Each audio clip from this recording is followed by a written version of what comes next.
FanDuel Sports Network, the home of the Royals.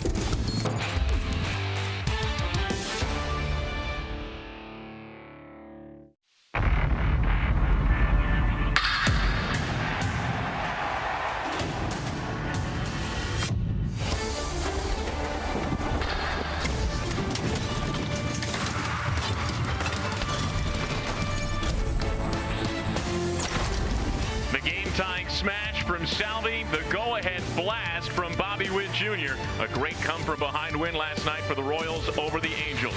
But now tonight, the Royals turn the page. They welcome a reeling Minnesota Twins team to Kauffman Stadium for Game 1 of a 3-game series. Thanks for hanging out with us at the ballpark tonight, along with Rex Hudler. I'm Jake Eisenberg, and this is a Twins team that has been the worst in the American League since the All-Star break. They've lost 4 straight games, all to the White Sox on their recent homestand. So the Royals do have an opportunity this weekend to stack some wins. That's what the Royals team really needs to do to make the playoff push. That's what they did last night, salvaging the series against the Angels. Yeah, it was really nice to see the Royals get a win, that's for sure. But it's not always who you're playing, it's when you play them. Hey, but the stars were stepping up for the Royals. Pasquantino's been doing it all second half, no question about it. Salvador Perez, he continues to hit milestone after milestone home runs, closing in on 300, and he wasn't the only one. They weren't done. It's Bobby Baseball. Comes to the rescue, gets that one run just in time for that bullpen. The bullpen, they've been solid this year, especially the second half. This guy right here, Estevez, he leads the league in saves. That was beautiful. Kamehameha, we all know what that means. Game over, Royals win. Let's hope we see it a lot in this series. And this is where the Royals stand with 22 games remaining in the regular season. Now 2 games back of the Seattle Mariners for the 3rd and final wild card spot. The Mariners did not play yesterday. They begin a series in Atlanta tonight. The Mariners tonight face reigning National League Cy Young Award winner in Chris Sale. Now tonight at Kauffman Stadium, it's Pablo Lopez on the mound for the Twins. He comes off the injured list. Michael Wacha takes the ball for the Royals.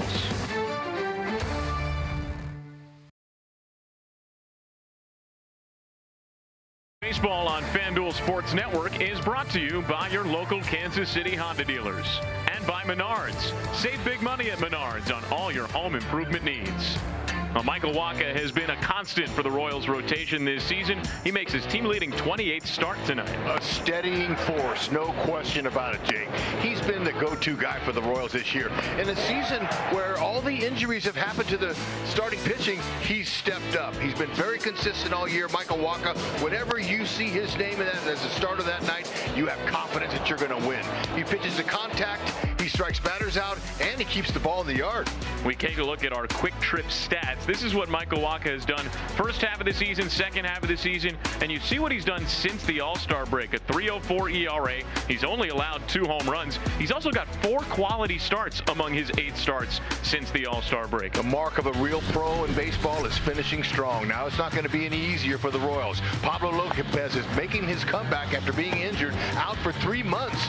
And look what he's done. A 0.87 ERA in a couple of starts for the Royals this year. But over the past couple of years, he's always been dominant. They're going to have to find a way. Well, the Royals certainly have a tough test tonight against Pablo Lopez, the Twins ace. It's the Royals and Twins for the final time this year. The teams have split 10 games this season. Series opener next.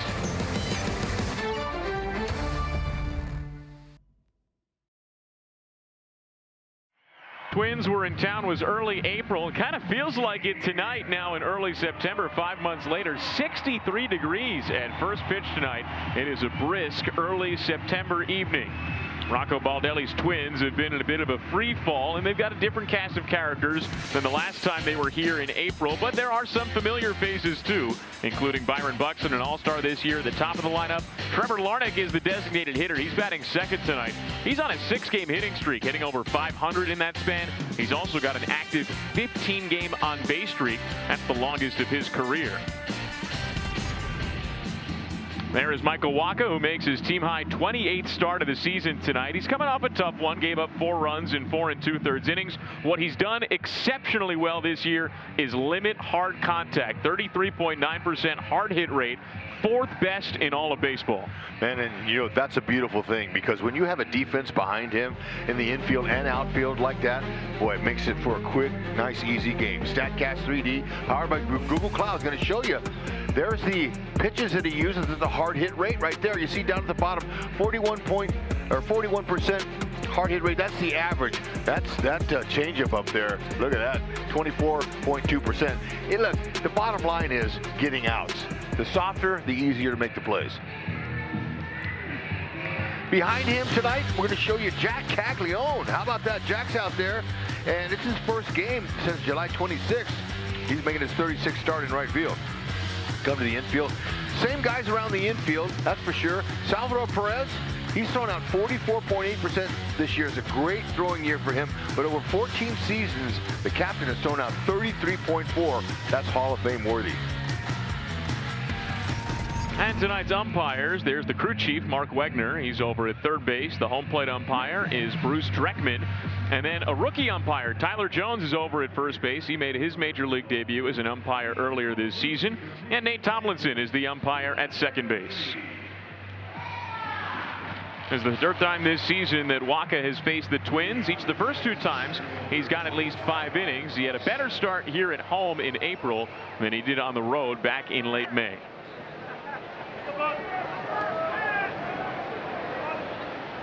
Byron Buxton leads off. He's in the midst of a 7-game hitting streak. And it has been mostly extra base hits in that hitting streak for Buxton, too. Well, he's an aggressive swinger, just like he did. Swinging the first pitch right there. But his speed is amazing. Takes great roots on the bases. He's just a fantastic athlete.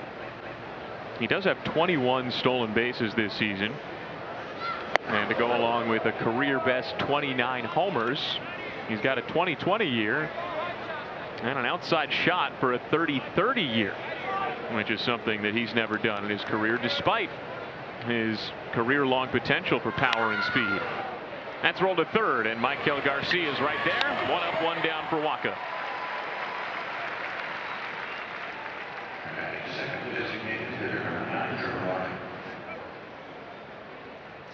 There you go. Atom balls to be welcomed all game long for Michael. Hopefully Michael could go 5 innings, maybe 6.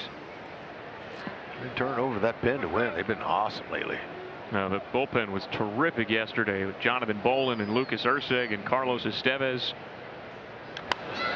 Trevor Larnach pops up the first pitch. Love that. And Salvador Perez has it.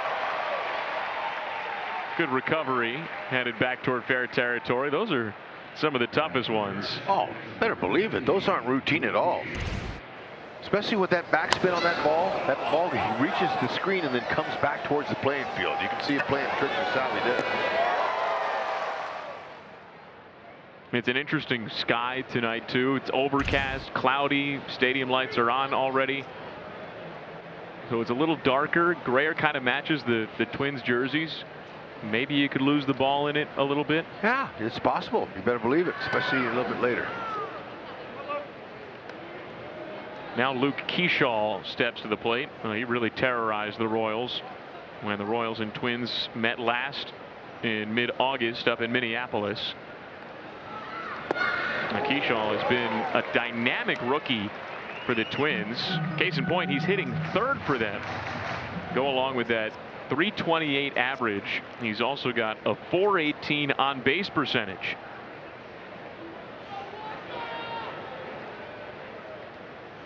Well, the Twins lost last night to the White Sox 11-8, even though the Twins did have 15 hits. And Keyshaw had 4 of them, his first career 4-hit game. Yeah, you know what? He's showing that he can handle some big league pitching here during the short amount of time. He's got just 122 at-bats, 33 games. Now, look, you can come up and make a big mark in that shorter period of time, but what can you do 1 through 9? I mean, start to finish the whole season. And he's doing great. That's exactly what you want to do. But does that define him as a player? I don't think so. Check swing floater, shallow left center. Witt's back, reaches out. It's off his glove. Now Keyshaw shuffles back to first. He's got a 2-out bloop hit. Wow, Junior, he's got a great range. I mean, the best. Look at, there's not too many shortstops out there, and he'll tell you, man, I just missed that one. Hit right in the dead spot of his glove. If it hits the pocket, it stays in there. The dead part is where your palm is, and lots of times the ball lands there, it pops out. exactly what happened. He got to it with plenty of room. And that is not an easy play, though it is one we've seen Bobby make with regularity. It's the only time I've ever heard of a shortstop and a center fielder communicating before pitches is Isbell and Junior, because of Junior's great range. He didn't hear footsteps there. He wasn't deterred by that at all. A possible collision. It just hit in the wrong part of his glove. That comes with communication. And they know Bobby's range. Isbell does especially.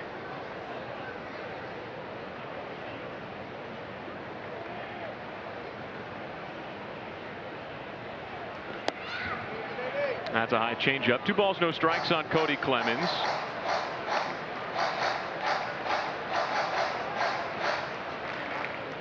He joined the Twins back in late May, or rather late April. He was designated for assignment by the Phillies, and then a few days later, the Twins got him in a trade. It happened to be the day after Luke Keyshaw went on the injured list when he was hit by a pitch on a forearm. He missed about 2 months.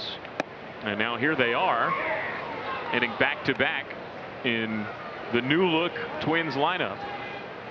A very different cast of characters for the Twins post-trade deadline.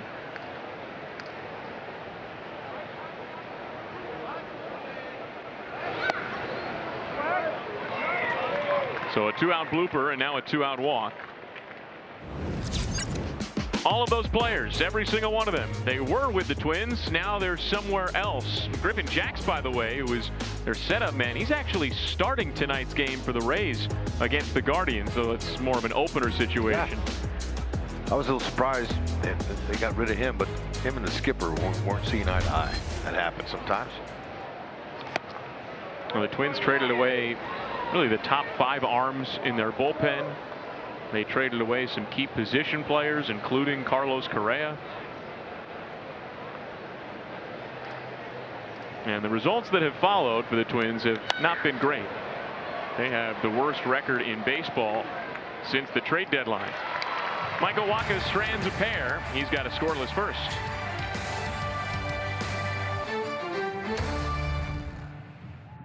The Royals had 4 runs on 5 hits last night, but of those 5 hits, 4 of them were solo home runs. That includes one from Vinny Pasquantino, who leads baseball in both homers and RBIs since August 10th. He is now 1 home run shy of 30. He is only 4 RBIs shy of 100. And that is the test for the Royals offense tonight. The Twins ace, Pablo Lopez, who comes off the injured list, his first big league start since early June. He has been out the last 3 months. 56 strikeouts and 5 walks against the Royals. That's dominant. He knows it. My goodness. He fills up that strike zone, no question, with all of his pitches. This is his 3rd start against the Royals this season. Now, the first one came here at Kauffman Stadium early April. He actually exited that start with a hamstring injury, then missed a couple of weeks. Yep. Came back. The Royals saw him in late May, and it was just a couple of starts after that that he wound up with the shoulder injury, the teres major strain that's kept him out the last 3 months. So you would hope that he would have some command issues after being out that long, but he did make 3 rehab starts. Mike Yastrzemski skies it to fairly deep center, but Buxton's in front of the track for the catch. 1 away. Pitch arsenal. The left-handed bats are on the left-hand side there, and more changeups to lefties. That was the pitch that Yastrzemski just popped up there. A lot of pitches there, a lot of changeups, and the sinkers to right-handers. You see it over here on the right side. That's a 4-seamer and more sinkers, but still, he fills it up with 95 plus, and he throws strikes. Combination that's worked really well against the Royals. That sweeper is also a big weapon against right-handed hitters. I remember opening day, HUD 2023, when Lopez was making his Twins debut. He had just joined the Twins in that trade with the Marlins for Luis Arraez. Right. Doesn't that feel like forever ago? Wow. And he debuted the sweeper. That was the pitch of the year. Everybody was throwing a sweeper in 2023. Right. And Lopez dominated that day. That's how newly that pitch has been developed or named.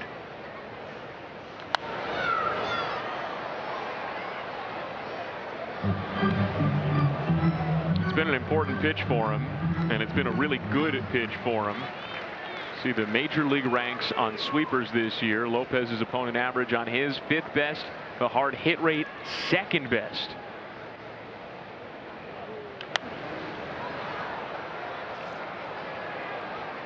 Oh, no. That gets out of play. 2-2 on Bobby Witt Jr., who had the go-ahead home run in the 8th inning yesterday. His 2nd go-ahead home run in the 8th inning on this homestand. Yeah, stay hot. Yeah, you know, your star players, they carry the load most of the time.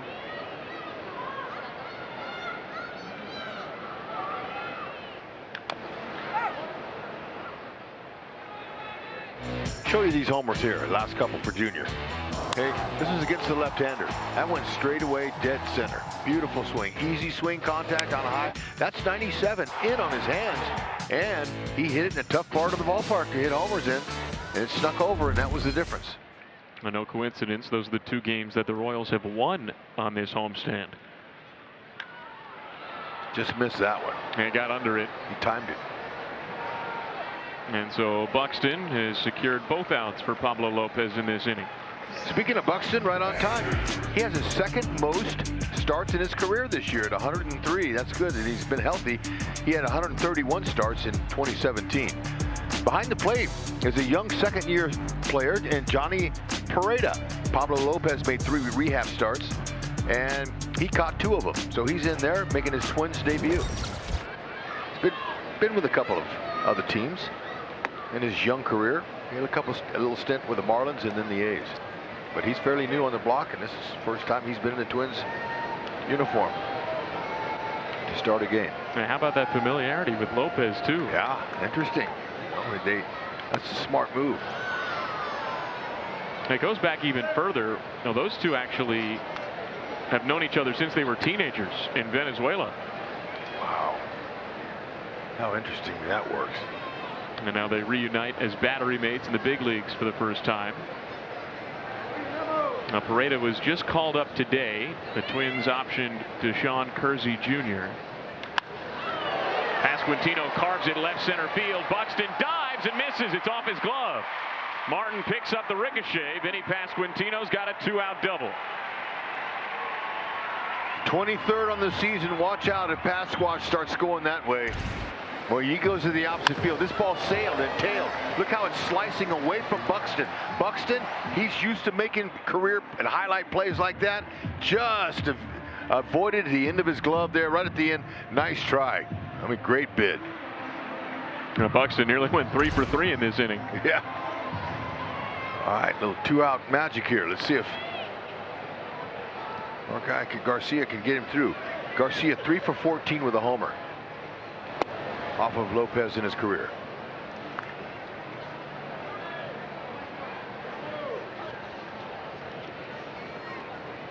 This is a spot where the Royals have struggled on this homestand with runners in scoring position.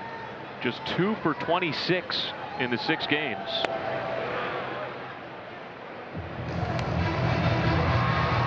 Well, the Royals have scored 14 total runs on this homestand, but 10 of those runs have come on homers. Well, you know, it's okay to hit homers, certainly, but you got to have the bread and butter, and that's the hits with runners in scoring position. Garcia is a 250 hitter, 248 with runner in scoring position. There's a good block here by Pareda. That's how you do it. Now look, see how he had it? He drops it. Catchers don't like to catch it in their glove. They want it on the ground. That way they can see it, the runner can see it, and they pick it up and fire if he does advance. But I'm not surprised if a lot of these young catchers don't model Salvador Perez. And they all watch him. He's the captain, no question. Longest tenure, you know, he's a long tenure. 14 years of Salvi has in the big leagues. Well, you got to think that's especially true for Venezuelan catchers. No question. We're going to model Salvi. Soft chopper could be a tough play. Lee's got it. Quick release, and it's in time to get Garcia And so the Royals stranded 2-out double were scoreless after the first inning.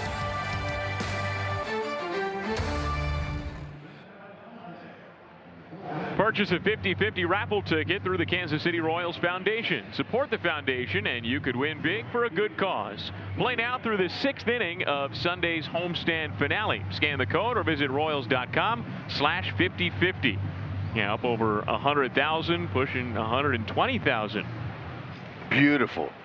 When you enter that raffle, you are helping your community. You say thank you.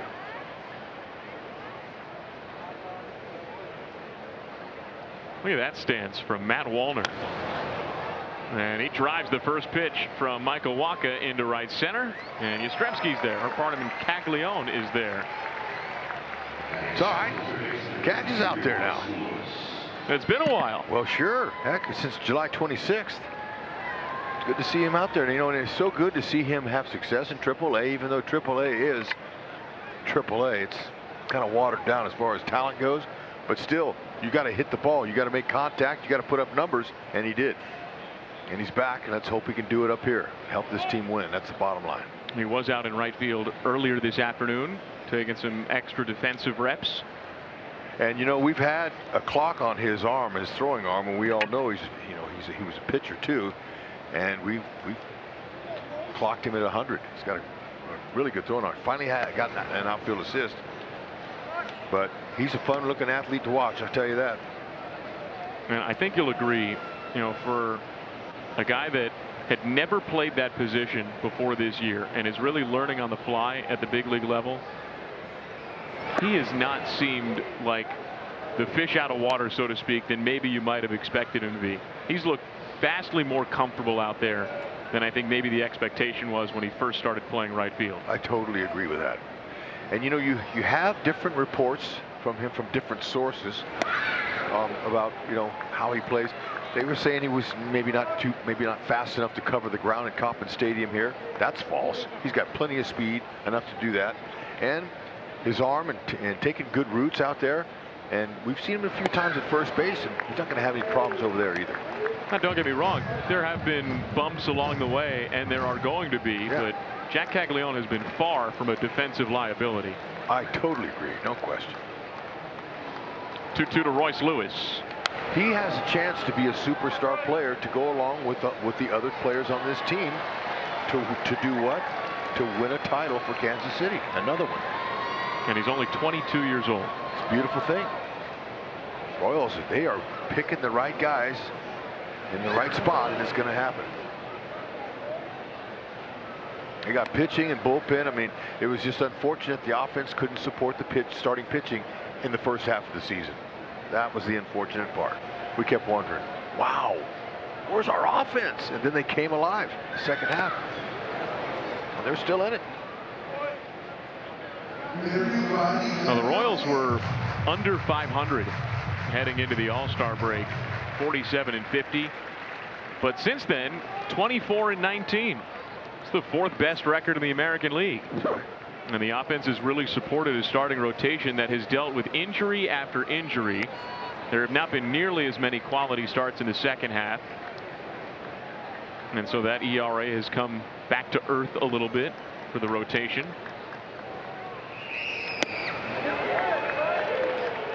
You know, it's remarkable to consider, Hud, that Michael Wacha is the only member of the Royals opening day rotation that has not been on the injured list this season. Yeah, you know, that it is. Last season, the Royals starting staff was very fortunate. They had hardly any injuries on the whole team, and that's an unusual year. And it worked out really well for the team. They broke a record that's never been done. Worst to first in the game. The disparity between the losing season, 106 losses, and then that win was something like, what, 38 games or something? A difference? Yeah, the 30-win improvement. Yeah, 30 win. Yeah, it's never been done. So they really took advantage by staying healthy last year. That's what I'm trying to say. We got there. Okay. Well, right now, 3 of the Royals' 5 starters from the opening day rotation are currently on the IL, with Reagans, Lugo, and Chris Bubich. And now Wacha's got his first strikeout of the night. He gets Lee with a high fastball.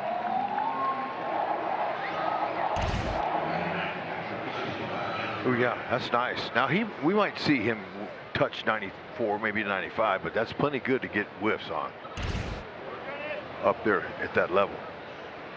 Maybe he's got a tick or two more extra dad strength after welcoming baby Tommy last week.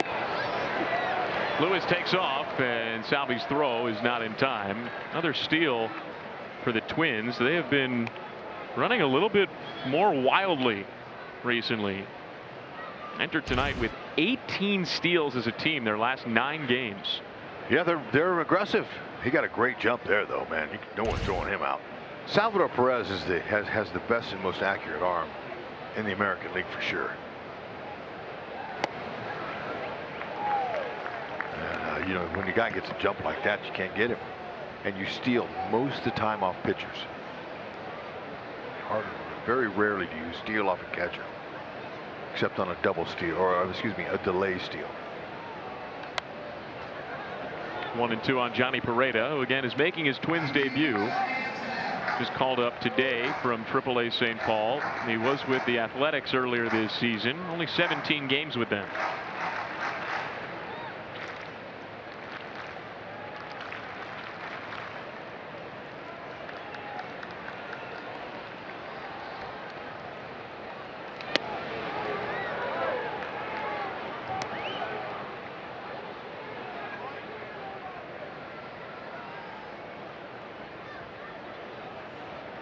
Walker got out of a jam early with a runner at second base. Not a real jam, but runner in scoring position to see if he can do it again. Sure enough. Into right center. And Caglione peels away for Kyle Isbell. Inning over. 2 scoreless for Michael Wacha.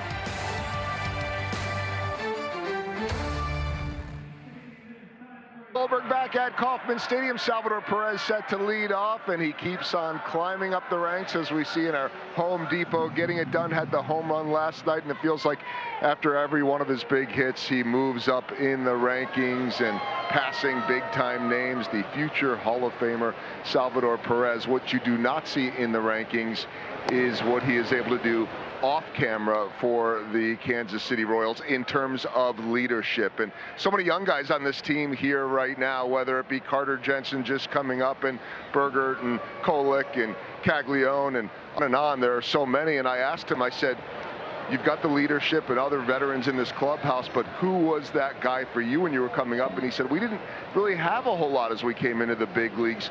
We figured it out together. Duffy, Moose, Hosmer, Ventura, Herrera, Kane, we all learned together, started to really figure it out in 14, locked in 2015. And I said, then what advice do you have for the young guys like a Carter Jensen breaking in? And he said that really it's about not what you do in season, it's what you do in the off season. That is where you put in all of the work. That is where you make your season.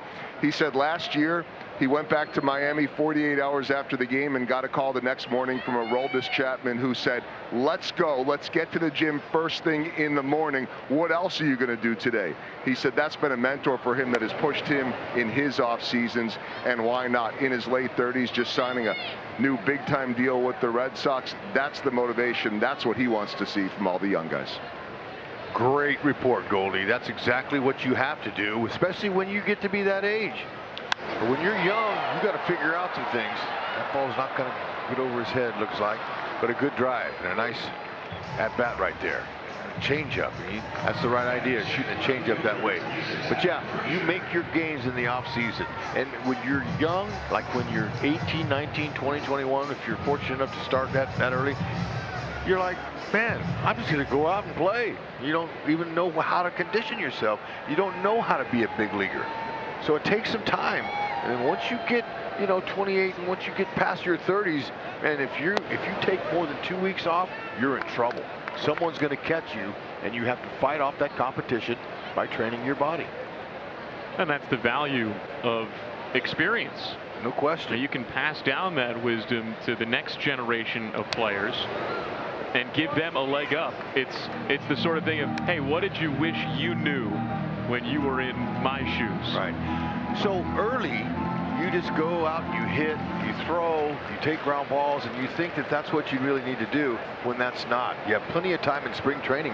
You have 6 weeks to get all that in that kind of shape. Your body's what you got to focus on. Nice. Soft liner for Frazier. He's got another hit. So career hit 1,001 for Adam Frazier after he hit the 1,000 plateau with his home run last night. Yeah, that's elevated. No stride, keeps his head down, has a good level swing, makes him dangerous in any situation, especially with runners on in scoring position. What an addition Adam Frazier has been this season.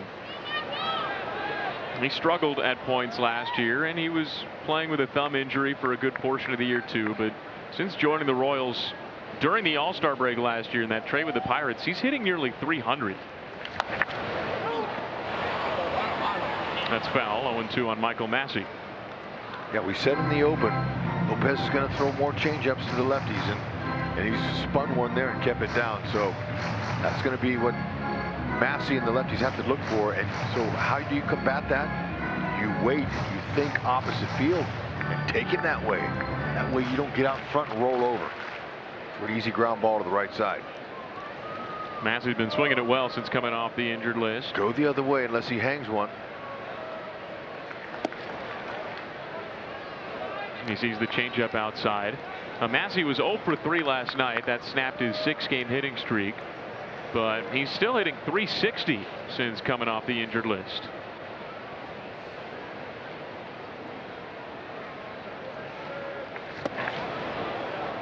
He goes down on the back foot sweeper, so Lopez has his first strikeout tonight. And if you're thinking the other way, you're not tempted to swing at that. That's a great pitcher's pitch.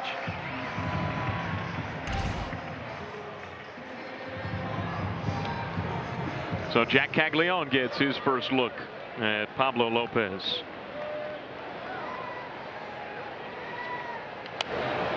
Second game for Cags since he returned from the injured list. It's a way to be ready for that first fastball. We saw some good plate appearances from him on Wednesday. He drew a walk. He did strike out, but that strikeout was a good at bat. And then his third time up, he hit the ball hard. It was just right at the right fielder. And there's been some of that for Jack Caglione in his rookie year too. Some tough luck, some bad batted ball luck. This is his slugging percentage this year compared to his expected slugging percentage. That is the largest negative difference in baseball among players with at least 150 plate appearances. He has way too many positive tools to linger down there very long. It needs time. It takes time. He's going to be a force. You watch. It's going to be a lot of fun watching him.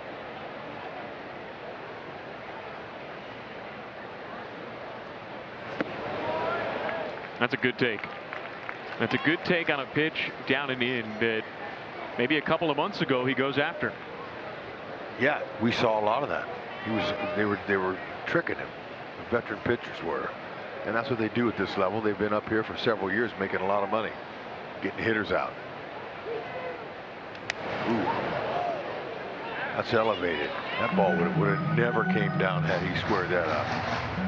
He was right on it, 3-2. Maybe he can up the slugging percentage on the payoff pitch. Now that expected slugging percentage, by the way, that's based on the batted ball data. That's based on the expected outcomes for his batted balls.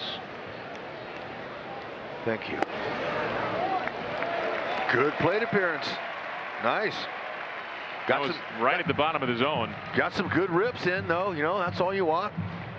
Umpires, they're not perfect. They're human. He got away with one. Now what's interesting is when he struck out the other night, it was on pretty much that exact same pitch. He turned back to the dugout. He thought it was low. It was right at the knees. A similar pitch, but Cags gets the call. 2 on for Kyle Isbell. And well, as he's thinking, the last pitch wasn't a strike, but that one is. Well, you're hoping for consistency. 5 for 15. Off Lopez's glove. He recovers to make the play and end the inning. A couple of base runners for the Royals, but no runs. And we go to the third, scoreless.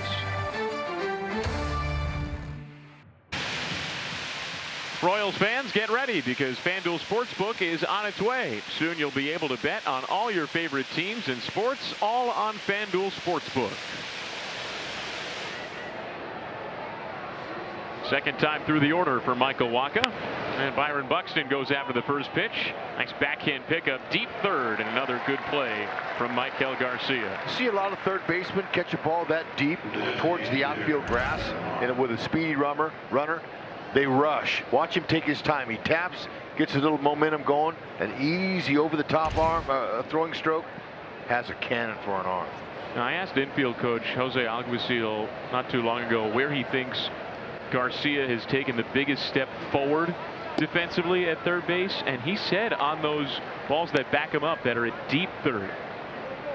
Yeah, that's tough because when you back up on the ball and you're on that side of the infield, you have a lot of distance with that throw coming up in order to get that runner, speedy or not. And it's all encompassing too. The range when you're playing that deep, the timing, like you mentioned, knowing how fast the runner is, and then that throw, which is, yeah, longer than if you're playing a little bit further in.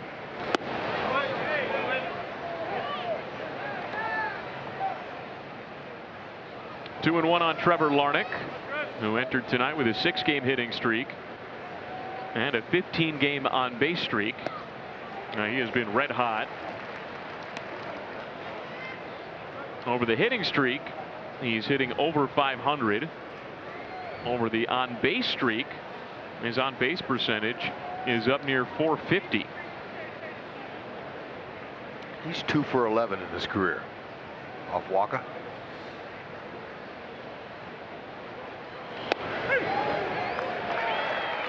Wacha gets him looking.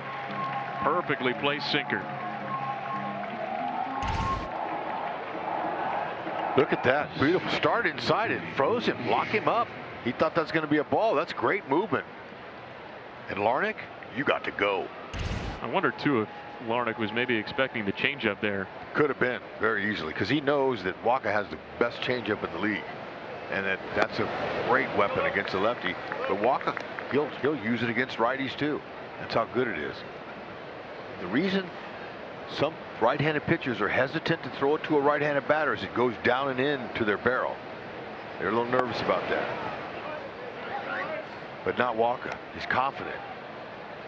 His changeup is interesting too because it doesn't fade as much. It doesn't go horizontally as much. It tumbles a little bit more. And sometimes it kind of looks like a curveball.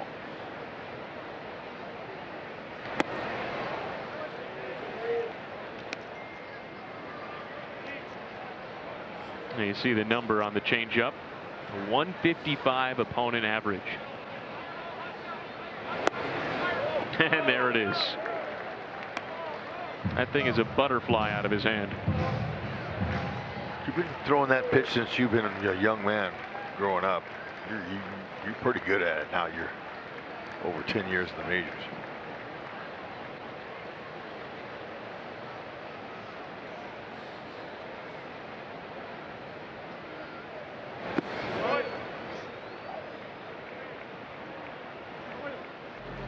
We'll show you the difference in the speed.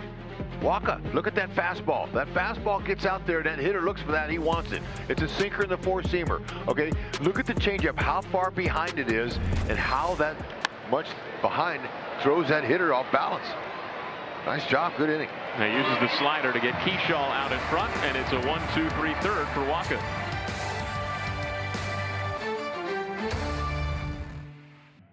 Sitting in the Buck O'Neil legacy seat tonight is Benita Weber, a longtime community volunteer. Inspired by the legacy of Buck O'Neil, she spent over 40 years serving local nonprofits with a mission to uplift and empower others. Now, back in 2022, Benita founded Birthday Connections, a nonprofit created to ensure that all children, regardless of financial circumstances, can be celebrated on their birthdays. How great is that? Oh, Benita, way to go. Buck O'Neil is doing somersaults right now for you. And I'm telling you, congratulations. Keep up the great work. Birthdays are important. No question. Enjoyed celebrating yours the other day. Thank you. Would have liked to have had a Royals win. Sometimes it happens, sometimes it doesn't. I gave you a belated present yesterday. No question. Sure was nice to see him. 4 solo homers. The Royals salvaged the series against the Angels. And they welcome, objectively, a vulnerable opponent in the Twins. They just got swept at home by the White Sox in 4 games. And they sit at 62-78, a season worst 16 games under 500. Yastrzemski bangs it to straightaway center. Buxton's backpedaling to the track for the catch.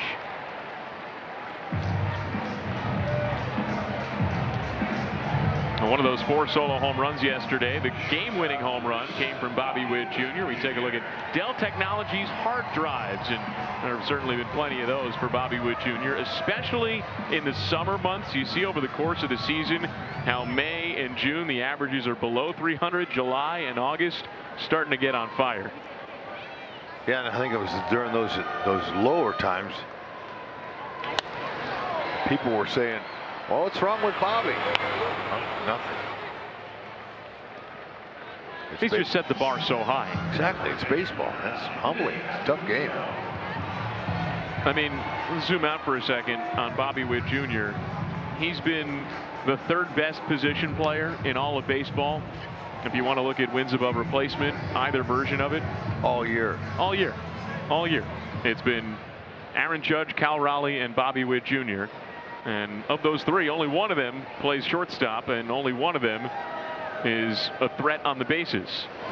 So you're looking for an all-around player in the game. I would still say, and this includes last year and the year before, there is no better all-around player in baseball than Bobby Witt Jr. I think you get a lot of yays on that one.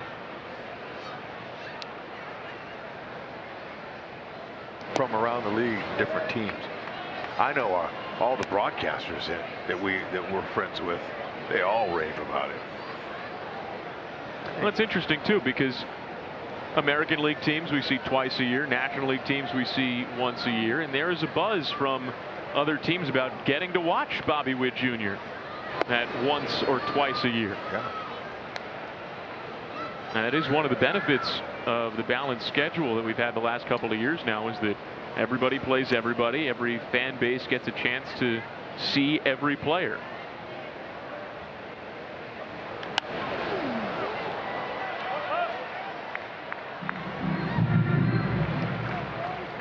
When Vinny starts going to the opposite field like he did in his first hit tonight, it opens up a lot more possibilities for that inside pitch. He recognizes that's his home run pitch, but when he starts going away, then pitchers start saying, "Okay, I'm going to try to get him back in," and then he turns on it. Watch this. 2-2. Opposite field hit. Pasquantino's 2 for 2. Same identical spot that he hit his first double.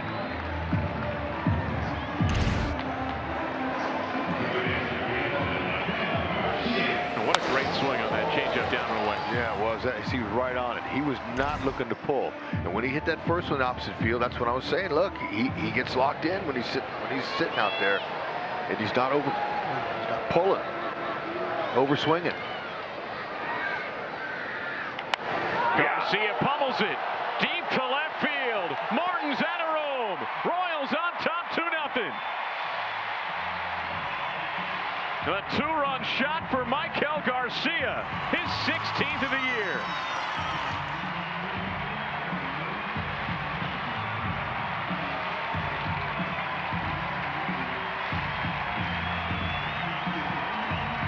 That's how you wait on a sweeper, and it hung, it stayed up. And he sat on it, and he knew it was gone immediately. That didn't have a big break to it, but that is middle as you could get. Watch this. Yeah, I got you, 2-0. And nobody has hit breaking balls better this season than Michael Garcia. That didn't have a big break to it, that one. It's a mistake out over the middle of the plate.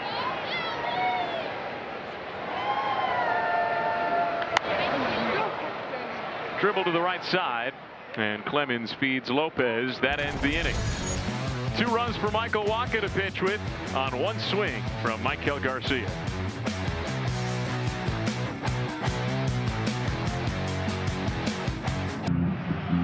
Home Run Derby X is coming to the K. Coming to the K September 13th when former Royals Hosmer, Moose, Locane, Zobrist, and more will battle former Blue Jays and Mets in a unique new Home Run Derby style format. Don't miss this one-of-a-kind event. Visit Royals.com/DerbyX. Michael could be in that Derby easily. Career high 16 homers and counting. Right. He's bidding for a 2020 season. That would be so good. Yeah. 3 scoreless in the books for Michael Wacha. Now he's got some run support, which he has not had a ton of on average this season. He goes after Cody Clemens.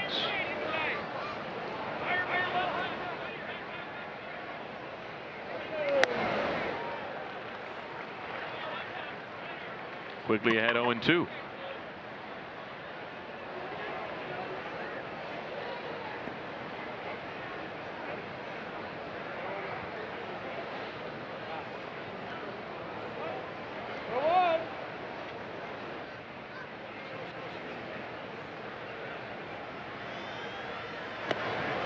Wacha's only given up 1 hit so far tonight, and that was Keyshawn's blooper in the first inning that Bobby Witt Jr. very nearly caught. He's walked a couple, and he's struck out a couple. Stay with it. Into the dark clouds. And Bobby Witt Jr.'s got it 1 away. And we were talking about starting pitching earlier tonight. We've got an update on the rotation. Let's check in with Joel. Yeah, and I know Hud was talking earlier about it'd be nice to get 5 or 6 innings for Wacha. Or shoot, we'll take 7, 8, or 9, but that won't be the case most likely when Cole Reagans comes back, as we see in our University of Kansas Health System injury report update. The next step is going to happen. He's going out on a rehab assignment. Pitch probably a couple of innings on Sunday. That'll be at AAA Iowa, as Omaha will be up in Iowa. They are up in Iowa right now. And then asked Mac Quatraro about that today, and not going to commit without knowing what's going to happen with that and how he feels after the start, but that it's possible that could be it. It's possible that his next start could come for the Royals, and really just saying that it might be okay to get him for 3 or 4 innings. There's not enough time to build him back up, but 3 or 4 innings of a healthy Cole Reagans would be better than not. So that's certainly something that's on the table. They'll see. Also news on Seth Lugo. He received an injection in that back last night, but may throw as soon in terms of playing catch as Sunday or Monday. So still very hopeful that they can get him back on the next homestand, guys. Got that right. Thanks for staying up on it, Goldie. We appreciate that. That's really good news. 3 innings, we'll take it. Look, it's been a long grind and a really tough second half of the year for a lot of these guys here, Reagans included. Bubich and Lugo, I gotta believe we'll see more of him for sure, especially here. I'm gonna think sooner than later. Lugo's injured list stint was backdated. It's retroactive to September 1st. That was Monday. So it means Lugo, at least mathematically, could come back that sooner if the back is feeling all right. Wacha, he's dealing right now. He's really using his fastball to set up these other pitches in a really good way. He's 93. Okay, that's expected. This year, I mean, that's a great curveball right there. It starts in, and up on top, and it ends up out of the zone. That's a strike to ball, they call that. Curveball. But his fastball is 93, and it's plenty good to use those other pitches because those other pitches are so exceptional. That's 94 middle, and he missed it. A bit of a wild swing from Matt Wallner. Right. Now watch a changeup come after that. Salvi moving away. Got him out front. 0-2. Milwaukee's now retired 7 in a row, and 9 of the last 10 that he's faced. Now look at this stance hunt for Wallner. He's out of the batter's box basically. Yeah, that's really amazing. But he has such a drastic leg lift, flamingo leg lift they call that, from that far out. He's 6'4". That's a lot of legs. Right, and watch him bring that knee all the way up past his belt. but that's about as open of a stance as you'll see. The only stance I can think of that's maybe more open is Rafael Devers. Yeah, I could agree with that. But you know, you got to be on time. It's tough. That foot's got to be down. When you're facing a guy who's got a good breaking ball like that, it's tough. And sometimes the fastball. Now, Shohei Ohtani.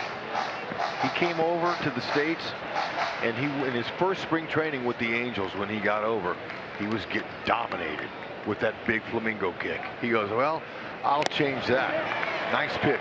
I won't do it. I won't stride at all. And he became the guy he is. Michael Wacha blows a couple past Wallner. 4 Ks for Wacha through 4 scoreless. Not on time.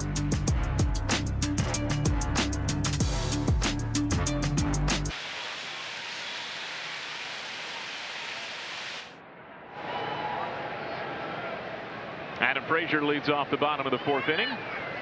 He singled his first time around, and he takes a strike from Pablo Lopez.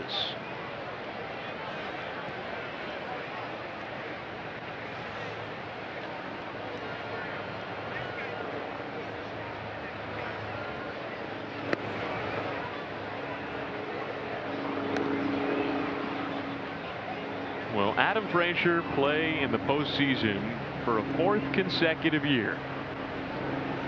That is the question. Let's hope so. He was a drought ender for 3 different teams over the last 3 years.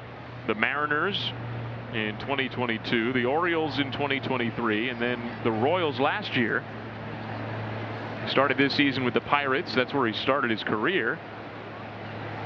And over to the Royals over the All-Star break in a trade, and helping the Royals with their playoff push now in September. Well, the Royals entered tonight trailing the Seattle Mariners, one of Frazier's former teams, by just 2 games for the 3rd wild card spot in the American League.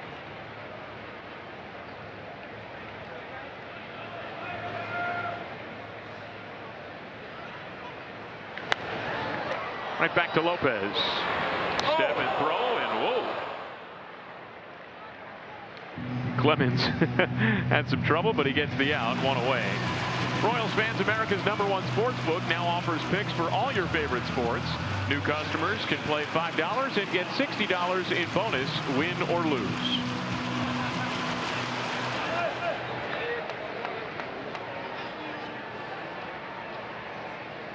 Michael Massey's 0 for 1 with his strikeout. He's one of 6 left-handed hitters that the Royals have in the lineup tonight, and 4 straight at the bottom of the order. It is a left-handed heavy position player group right now, especially with Jonathan India on the injured list. And this is now the 3rd straight game that Matt Quintreras had 4 straight lefties at the bottom of the lineup.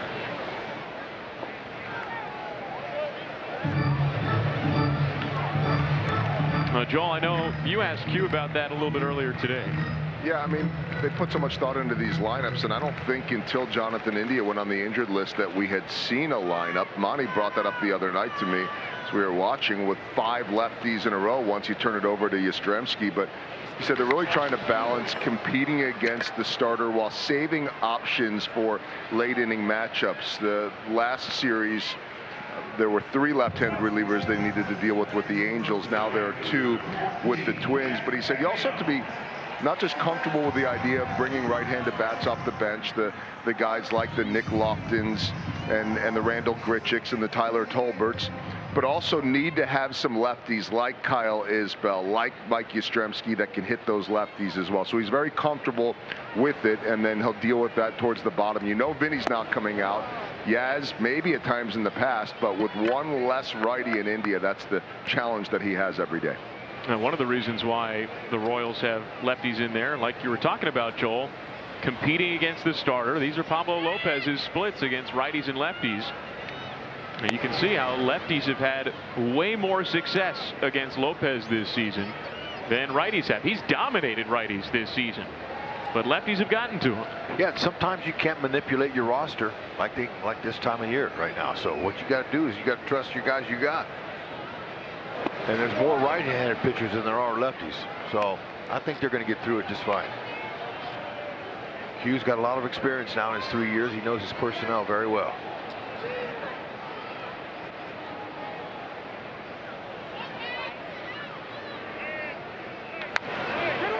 Up the first base line, and Clemens grabs it.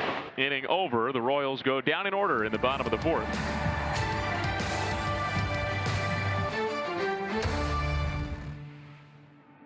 Experience with the 2026 season ticket package. From traditional plans to flex memberships, there's something for every Royals fan. Enjoy premium benefits, exclusive discounts, as well as special events. Sign up for the 2026 season at royals.com/season tickets. Good to know, too, that if anyone breaks a bat during tonight's game, they can grab a new one right on site. Well, that master lather right there, that's how they do it. Oh, how fun. That is Mike. He is, as you said, Hud, a master lather. Making those bats. What did you swing? Anything that had hits in it. Okay? Now, it varied. You know, anything wooden? hard. I'd like to have used my old aluminum, but they don't allow that. But yeah, you can get any size, any color, any model. It's really amazing up here in the majors.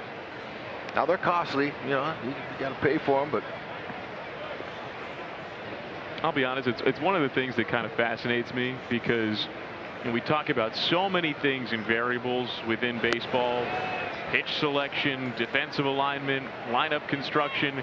The thing that has the most variables that go unnoticed is actually the bat. Yeah. The length, the weight, the type of wood, the type of handle. All the above. And then when it comes to the baseball, it's the same ball, they say. Yeah. Every year after year. That doesn't change. But the wood does. They used to be we used ash back in our day. They didn't have maple. And now there's not very much ash at all. Right. And now it's mostly maple or birch. You see some guys have the axe handle on the bat. Some, like Adam Frazier, the knob of his bat is really wide in diameter. We had the whole torpedo bat discourse earlier this year. And, you know, there's a block knob out there too. They call it a block. The counterweight knob. Yeah. Paul Goldschmidt used that years ago when he was the MVP.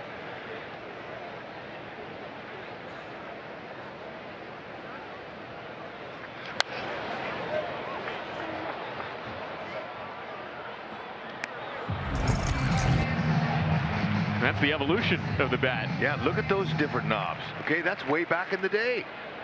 So yeah, you know, of course the wood's better now for sure, but those are beautifully made old bats, and you can go see those in our Royals Hall of Fame. That's one of the great exhibits that they have out there, and because of the way they're positioned, you can actually go and grip them, and you can feel the difference. Now there are some bats that players today will use that actually don't even have a knob. Yeah, they kind of just taper down. Very interesting. Toward the end of it. Look at Walker. And he is just using all of his pitches tonight. A great changeup. He finishes off a 9-pitch at bat. Gets his 5th strikeout. He's now retired 9 in a row.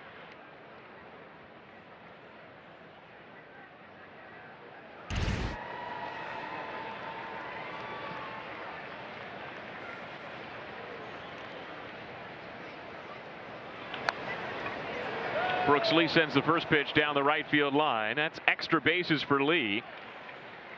He loses his helmet, but he gets a double. And that's just the 2nd hit of the night for the Twins. And really the only pitch that he's left up. Curveballs that stay up in the air like that and they're elevated can be hit. Matter of fact, that's a ball you must hit if you're a hitter.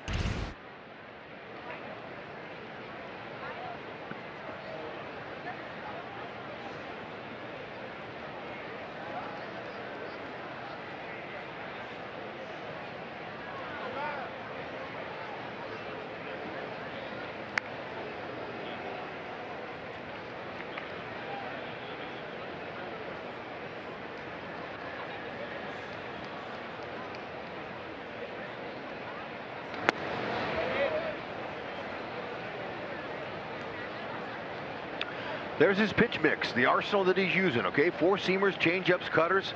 That four-seamer, like I said, that's his premium pitch. Typically, it's his change-up, but it's on tonight. He's locating it perfectly, and that's why he's making these guys look bad, because he's getting all those other secondary pitches in there working as well. But the fastball, that's his key tonight. And the slider, like the one he just threw to Pareda, sliders look good too. Yeah. He's sharp, steady as she goes. Pareda's got the start behind the plate tonight for the Twins. They've got 3 catchers on their roster now. And he sprays it off the end of the bat. That's into foul territory down the right field line. And Lee comes around third to score. Pareda replaces him at second with an RBI double. So he drives in a run in his Twins debut. Well, that's what hitters call a thing.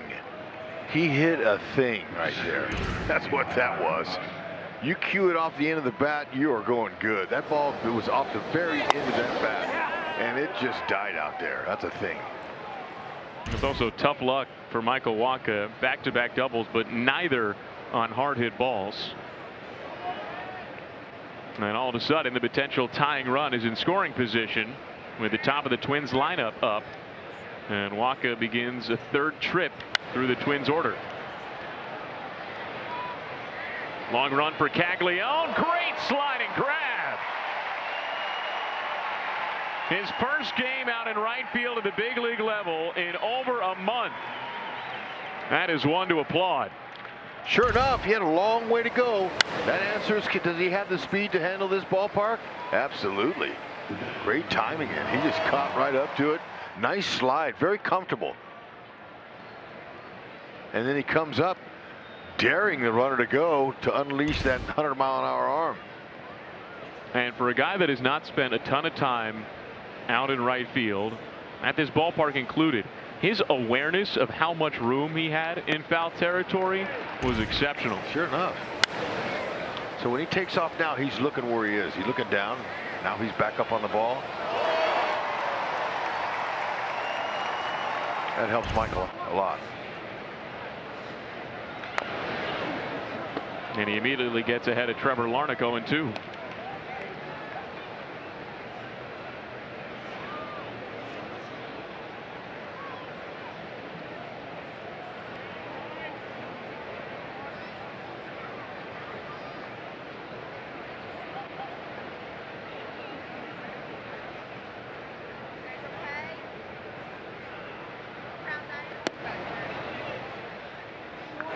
Angel Serpa just got up and he's throwing in the Royals bullpen.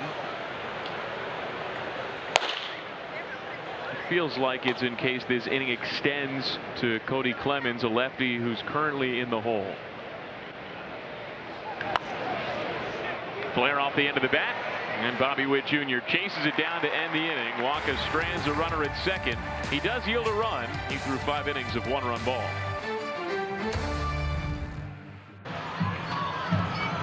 Watch the 6 talented Capital Federal Junior broadcasters interview your favorite Royals. Visit Royals.com/junior broadcaster interviews to check them out. Always good stuff and fun questions from those kiddos. Who was your first broadcaster that you just loved? First one that I loved? Yeah, that you liked and really, caught your attention. Growing up, it was Howie Rose and Gary Cohen. Okay. And then as you get a little bit older and your world gets a little bit wider, I was lucky enough to be able to listen to Vin Scully at the tail end of his career. Yes. And once you could listen to every game across the country. Mm-hmm. You could go on and on with the list. Mine was Lindsey Nelson. Oh, there you go. He used to broadcast Notre Dame games, and the rerun was always the next morning on Sunday. You only had 4 channels back in them days, and I'd wake up and watch that and listen to him. It was amazing. Good pitch to hit here. Isbell shoots it the opposite way. A leadoff single. Yeah, looking for a 4-seam fastball. Lovely. When you have an opposite field hit that cleanly, it feels so good. Nice job.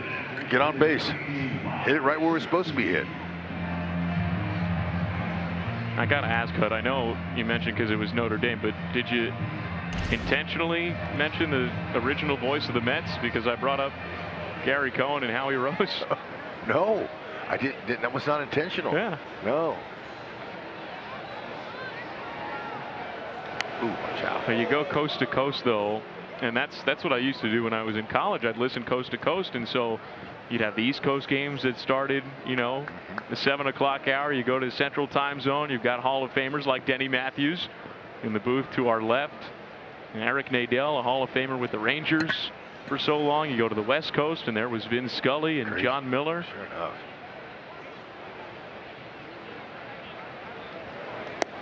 Isbell, he'll steal, but he doesn't go all that often. But he has 4. He's been caught 5 times. I think he just doesn't have the confidence to get out there. If he would start the beginning of the season and rip off 4 or 5 in a row and get confident, he'd be a better base runner. You have to do it to get confident. A few of those caught stealings are pickoff caught stealings too. Right. Where he's been picked off first and then thrown out at second.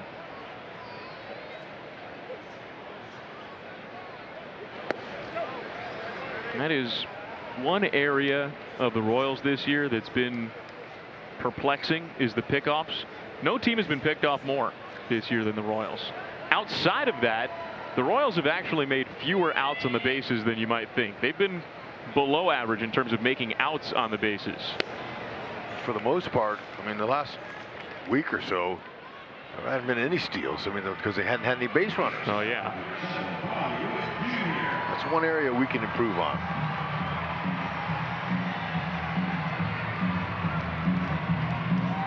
Now, the Royals have now gone 12 consecutive games without a stolen base. Way too long.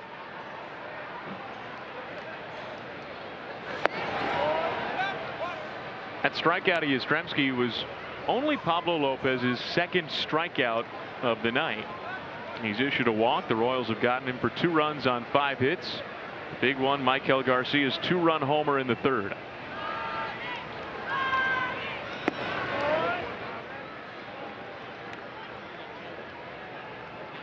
Twins knew exactly what they were doing when they got Pablo Lopez.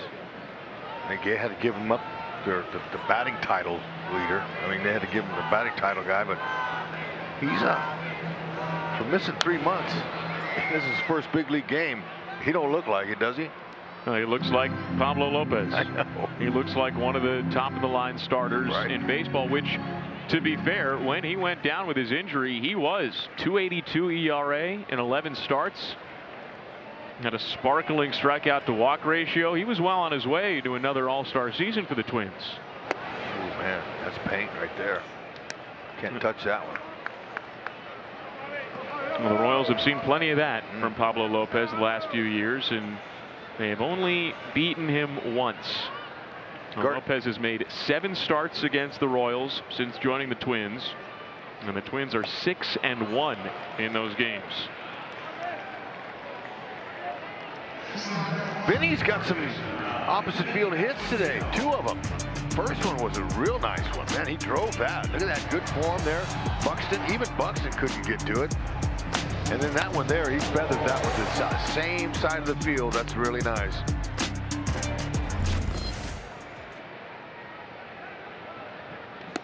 He's always said that he feels at his best when he is hitting those line drives into the left center field gap.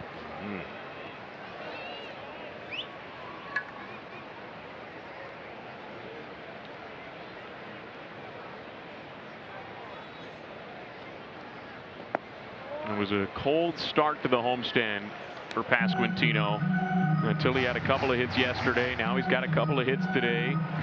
Starting to heat back up at the right time. 22 games left, including tonight.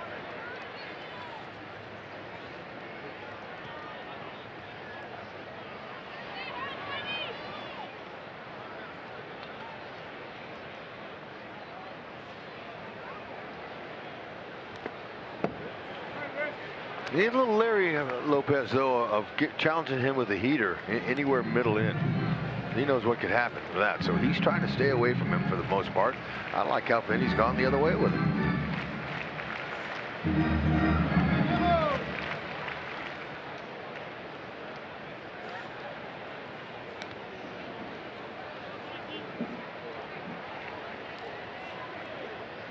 He's now got 29 total home runs this season, so one more for the 17th 30-homer season in Royals history.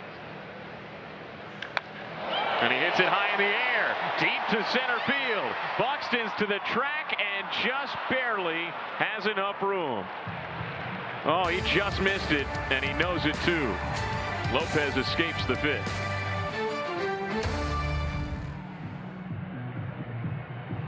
Suit up this season at MLBshop.com and check out the largest selection of authentic jerseys, caps, hoodies, t-shirts, and more. Visit MLBshop.com for your Royals gear and today's special offer. Michael Wacha is back on the mound for the 6th inning. And that is ball 1 on Luke Kershaw. We'll see what kind of leash there is for Wacha. Angel Serpa is still warming up in the Royals bullpen. And the Twins do have a lefty on deck in Cody Clemens. That's been a solid night for Wacha, but beginning of this year and lately, third time through the order has been the trouble spot, and that's where he is now. Roll to short, and Witt makes a nice play moving to his left. You got a lot of range on that infield on that left side for sure. You can't get it by him. That ball was hit hard too. You see bottom right of your screen, opponent average, third time through the lineup for Michael Wacha. Really struggled with that for the chunk of the season, beginning of the year. Next 5 starts, brilliant. The last 4, though, those issues have popped back up. And so far this time around, Michael Wacha has retired all 4 batters he's faced third time through. Quickly 2 up, 2 down. Yeah, this play is one of the most important plays for a pitcher. And it can go wrong in a lot of ways. But watch Vinny. He's going to go back. When he goes back on the ball, he's counting on Wacha to get there. And he just sits back and fires it to him on the run. If you try to baby the throw and goose the throw, you miss. And a pitcher, you know, doesn't, and that usually causes a rally. So that's a nice play. Now, the throws are actually one of the things that Vinny's most proud of this year defensively. He feels that's one of the biggest areas of improvement for him. The feeds to the pitcher covering, especially the throws to second base, starting a double play. Oh, no question. That's the money play there. You have to make a good throw in order to get a double play. Little 3-6-3. Now, some of the defensive metrics won't tell you how good Vinny Pasquantino's been defensively. The defensive metrics can be strange with first baseman. Martin bangs it deep left center field. Isbell chases it back. It's up against the bottom of the fence. Martin can run well. He stops at second, though. So a 2-out double. The Twins have the potential tying run in scoring position. And a powerful lefty comes to the plate in Matt Wallner. Yeah, that was a hanging breaking ball there. Okay, so you want to hit that.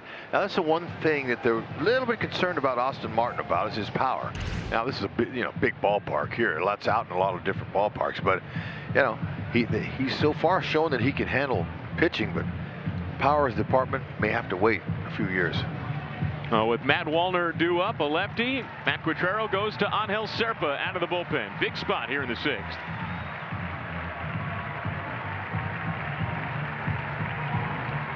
Their bullpen is really standing up, especially late in the season.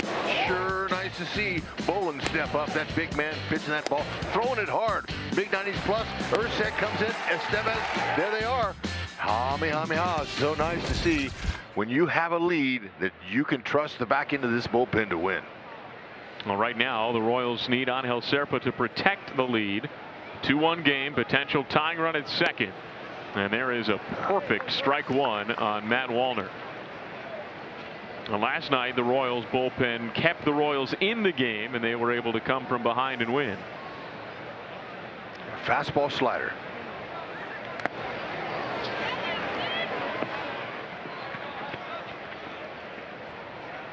Well, those are back-to-back sinkers on that low inside corner. That is a lethal pitch left on left. Sure enough, and with the movement he gets on his 2-seamer and a hard slider, it can be tough. Now he's like anybody else. You leave it in the middle, it can get hit, but hit your spots here. Nothing too good. 0-2. Keep it down and away.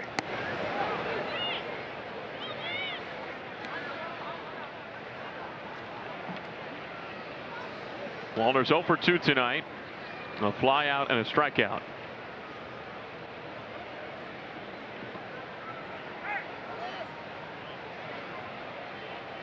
Now Wallner's granted time. All right, as Serpa was ready to deliver.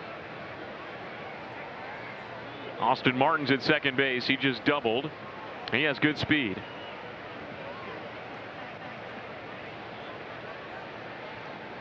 One, two from Serpa. Where did that miss? Wanted that one. So he did everything right too. Just get the call, Bruce. So now 2-2. Broken bat in between Hop, and Witt makes the play. Inning over. Job well done for Angel Serpa. He strands the runner for Waka and preserves the lead. Hey, Royals, big swing of the night. Michael Garcia. Let's check out the T-Mobile coverage cam, and there it was, a ball right down the middle of the plate. It looked like a little breaking ball, a little wrinkle that didn't wrinkle, except when it got over the wall. It got smashed up against there. That's nice. That gave the Royals a lead. Now, let's see if they can add on a little bit. Or a lot. But Lopez is stingy. That'll work. Another first pitch swing for Garcia. He's got another hit.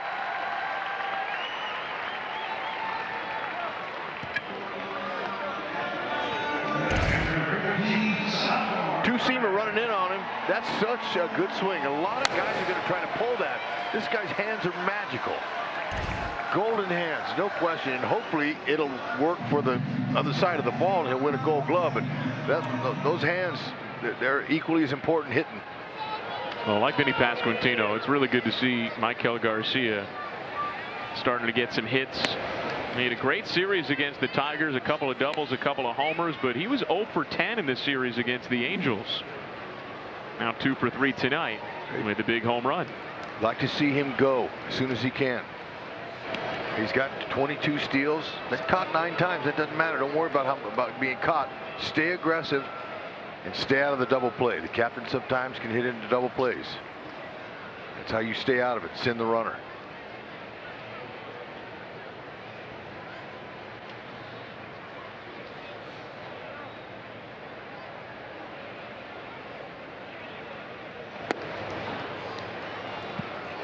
There is action in the Twins bullpen. A lefty, Cody Funderburk, is warming up. That is one of 2 lefties that Rocco Baldelli has in the bullpen. Genesis Cabrera is the other.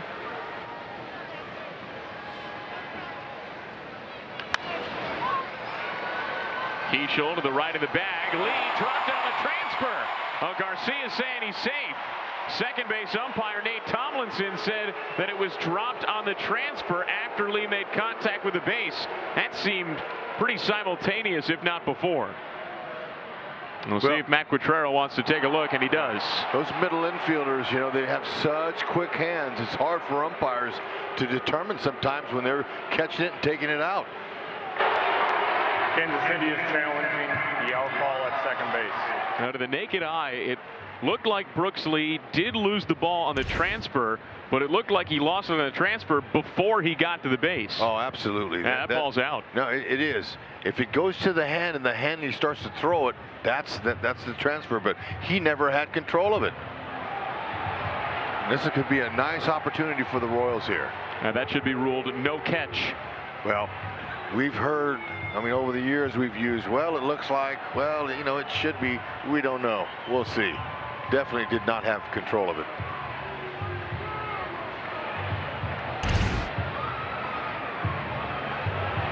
Garcia knew it immediately. A pretty quick decision to challenge from Q. Here's Mark Wegner. After review, the call on the field is overturned. The runner is safe. Kansas City will retain their challenge. So there you go. It was a nice play from Keishel to pick it up on the other side of the second base bag, but Lee struggled with the flick. Yeah, very difficult for the second baseman to be able to give him a feed like that. Keishel did a pretty good job, but the mistake was by Lee not getting one out. Just getting out. He was trying to turn 2 before he had 1, And that's a mistake. You got to get it out for the pitcher.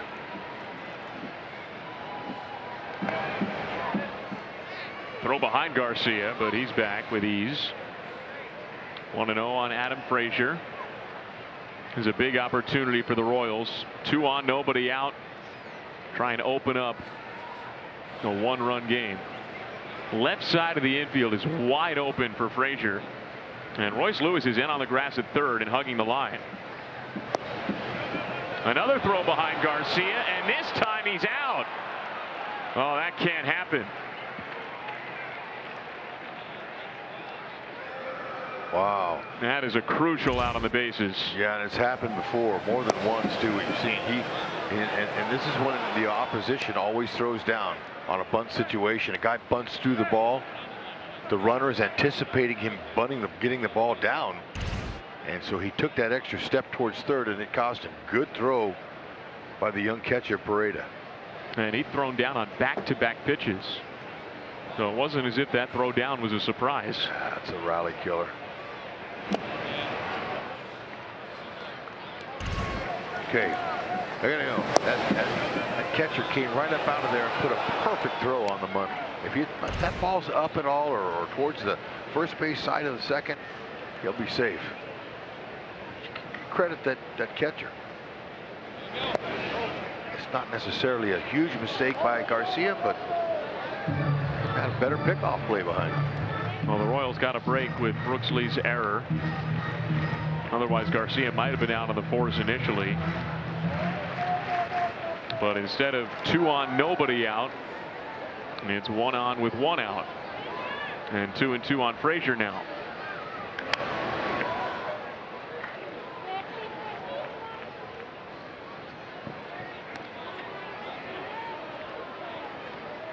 So that is the 19th pickoff for Royals base runners this season.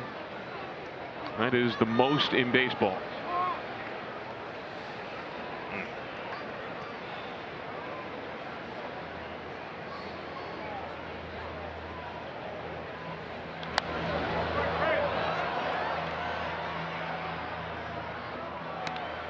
Well, now the Twins have both lefties warming up, Bunderberg and Cabrera. This is the part of the order where the Royals have those string of lefties that we talked about. 5 in a row, starting with Frazier. Once it turns over to Yastrzemski at the top.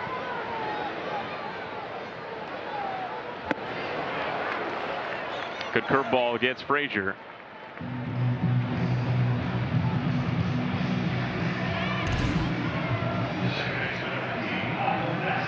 And that pitch in, it's got Massey once, it's got Frazier too. It's tempting when they rush it in like that. It looks good. It's hard to hold the swing off. Well, Massey went down on a pitch like that back in the second inning. He's 0 for 2 tonight. Very similar.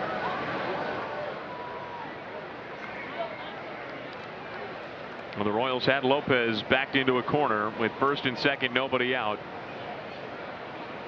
But a pickoff and a strikeout. And Lopez is 1 out away from escaping.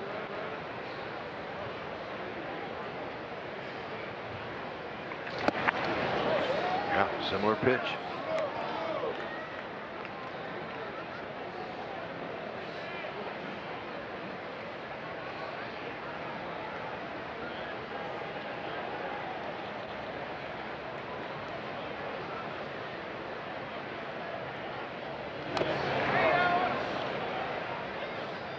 He'll keep throwing it there if he keeps swinging at it. He swung at that pitch 3 different times tonight now.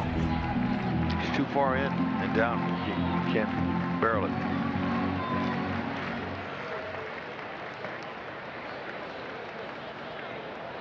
Salvi's at first with 2 outs.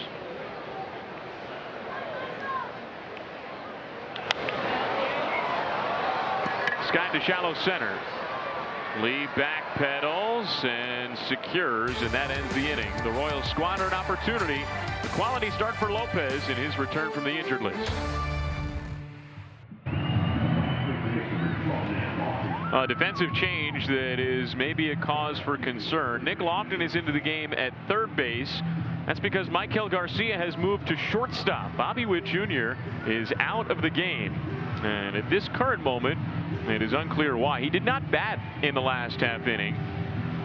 Nothing seemed to happen, at least that was obvious, but we'll certainly see if we can find out what's going on. Meanwhile, Angel Serpa stays in the game after getting the final out of the top of the 6th inning on a play that Bobby Witt Jr. made, by the way. And Serpa gets the bottom third of the Twins lineup.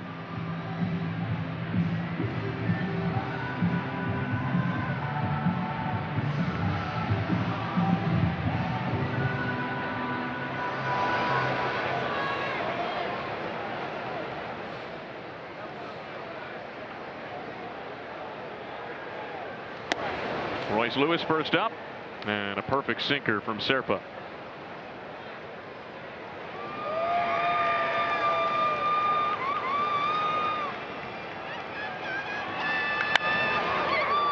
That's it well, but straightaway left, and plenty of room for Adam Frazier. 1 up, 1 down, and now a message from Rally House. Play ball, KC. Shop the latest in Royals style with your favorite brands and throwback designs. Rally House has gear for every fan.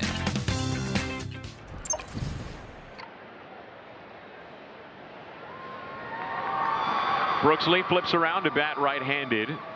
He had a 1-out double in the 5th inning, batting left-handed, and then scored the Twins' only run. The Twins got their run on back-to-back softly hit doubles down the right field line back in the 5th inning against Waka.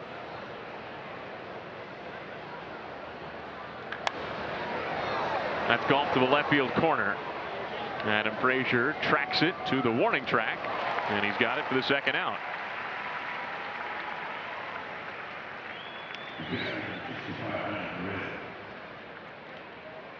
Two up, 2 down for Serpa here in the 7th.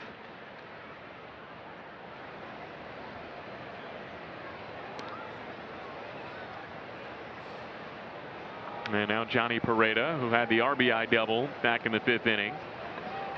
Now the Twins' regular catcher is Ryan Jeffers.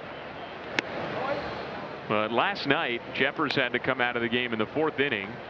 He got hit in the head by a foul ball while he was catching. Ball went off the knob of the bat and got him on the side of the head. And so he's day to day. And the other catcher the Twins have on their roster is Mickey Gasper.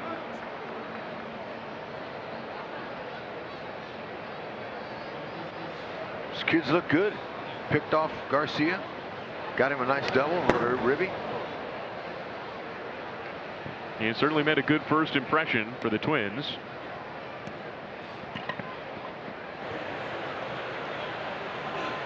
Schreiber's getting loose. Maybe that is for Byron Buxton in the on-deck circle. There's a strike, 3-1.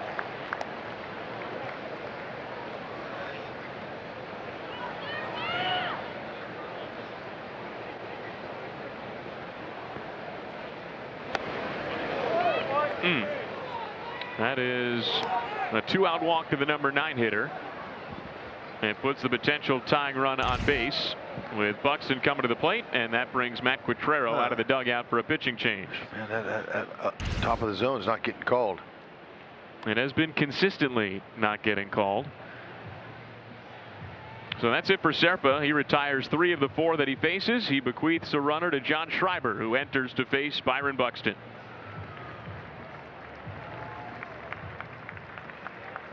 Royals baseball on FanDuel Sports Network is presented by Flight, by Yingling, the next generation of light beer, and by Toyota. Visit your Kansas City area Toyota dealers today or visit them online at toyota.com. Toyota, let's go places. Johnny Pereda is at first after drawing a 2-out walk from Angel Serpa, and now Byron Buxton bats against John Schreiber. Into the game to keep the Royals in front by a run.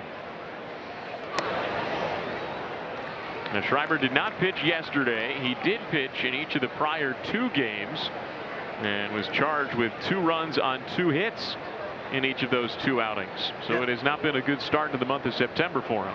I mean, he's only human. He's been dealing. Yeah, that's a good pitch there, coming in on it, tie him up. Now 0-2, be careful and not give him anything too good to hit.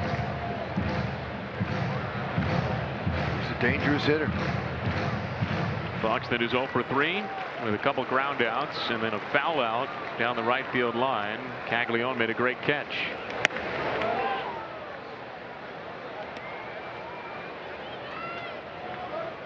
He has been Mr. Inherited Runner this season. With the one tonight, he's now inherited 50 runners this year.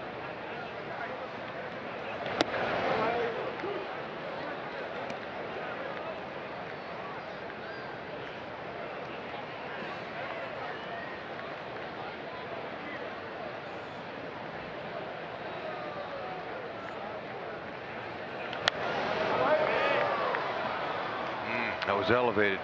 Be careful with the elevation. With Buxton, he's got power to go to all fields. Now that was similar to the pitch that he threw to Joe Adell a couple of nights ago when Adell hit the go-ahead 3-run homer. Elevated fastball. Straightaway center. So another 2-2.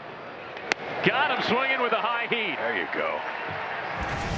No need to doubt John Schreiber.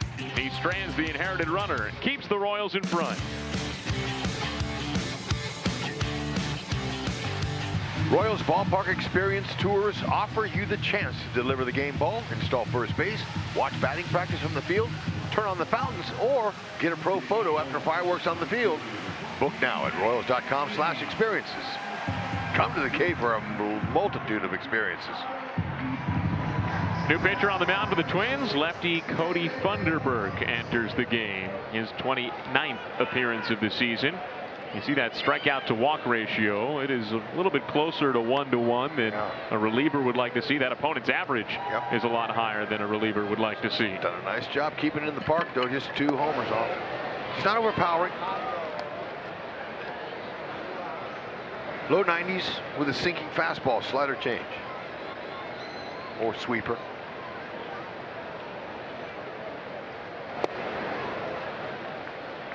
Well, Funderburk is one of the holdovers from a Twins bullpen that dramatically changed at the trade deadline when the Twins traded away really the top 5 arms that they had in the bullpen.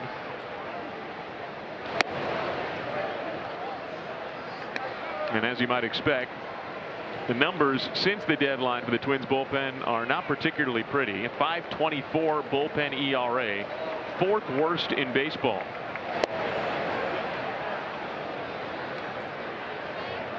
There's a hard sinker there. 95.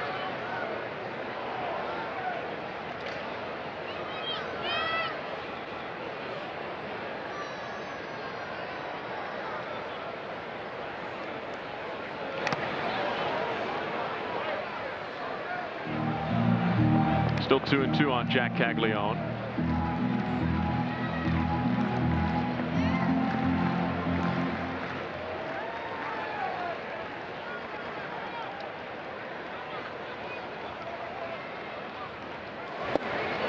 And Funderburk gets him with a sweeper. Now a message from UMB Private Wealth. Am I saving enough for retirement? Should I get more nachos? Do I have a clear financial plan? Get financial clarity. Schedule an appointment today. Kyle Isbell's turn. He's 1 for 2 tonight. He stays in to face the lefty Funderburk. And it's interesting thinking back to what Joel was telling us about all the lefties in the lineup and how Matt Quatrero has to balance when to pinch hit, when to make those swaps. And it got a little bit more interesting with Nick Lofton already entering the game. That's one of the right-handed bats that would have come off the bench. Randall Grichuk is the main right-handed pinch hitter. The other 2 would be Tyler Tolbert, who Q likes to use as a pinch runner in key situations, and Luke Maile, who's the 3rd catcher on the roster. So it's a little bit more limited. And one reason why we might not have seen Grichuk quite yet is that Funderburk is better against lefties, sure, but they still hit 280 off of him. Yeah, and you know, our left-handers can hit lefties, just maybe not with the percentage that a righty could, but you got to have faith in them, and they have faith in the confidence in themselves. Now, Genesis Cabrera, the other lefty in the bullpen, he's the more lethal of the lefties in terms of left on left. He's held lefties to a 189 average this season.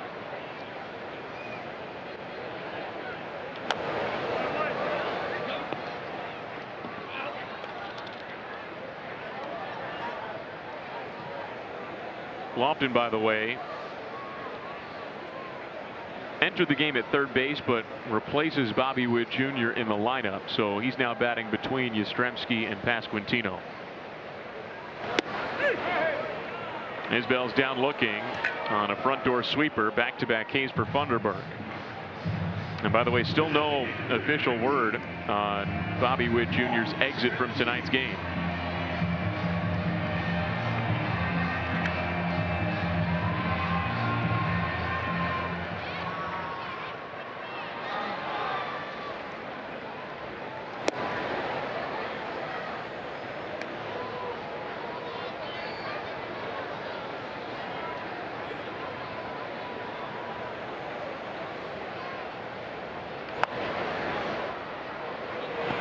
Short hop scoop for Funderburk, and it is a clean 1-2-3 inning for the Twins lefty.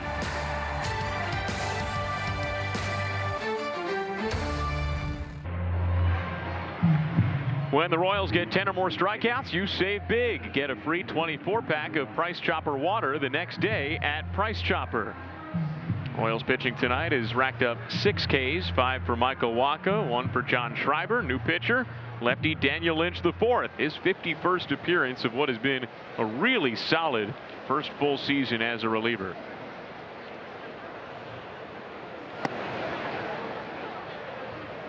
Defensive replacement Mike Yastrzemski takes over in right field for Jack Caglione.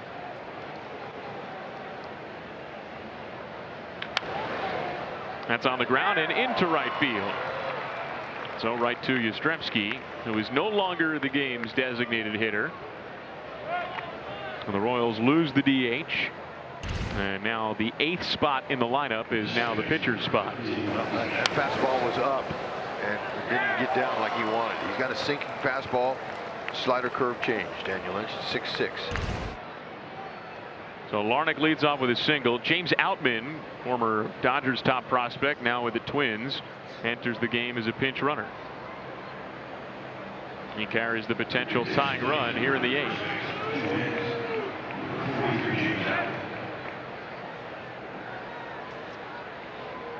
Now this would, here in the 8th inning, a 1-run game on most occasions, be a spot for Lucas Erceg, but he has pitched in back-to-back ball games. He threw 28 pitches on Wednesday and then 11 pitches yesterday.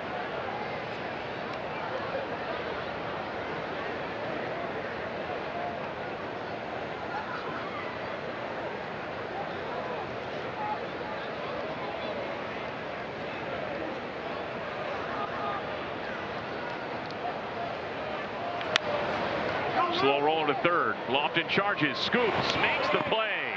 Very nicely done by Nick Lofton, who entered the game as a defensive replacement just an inning ago. Lynch gets his first out. Outman's over to second, and we've got an update on Bobby Witt Jr. Joel, what do you got? Yeah, nice to see Nick Lofton making a Michael Garcia play with Michael at shortstop. The Royals letting us know that Bobby Witt Jr. left tonight's game with low back spasms. Nothing more. We'll see what Matt Quatraro says after the game. All right, thanks very much, Joel.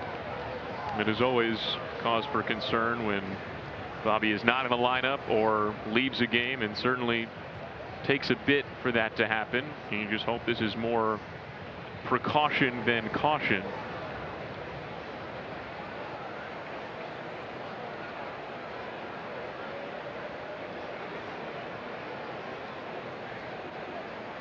Potential tying run in scoring position now. Broken bat, slow roller. Massey's got it, and that's a nice infield play. 2 gone, but Outman moves to third. Yeah, either fielder would have thrown him out. So nice job. Massey took charge. Shortstop, you know, he's in a better position with his momentum, but you know, Massey took charge of it and did not back off. Stayed convicted on the play, and it was a good one. So Lynch faces 3 batters. He retires each of the last 2, and he gives way to right-hander Taylor Clark. He enters with a potential tying run at 3rd and 2 outs.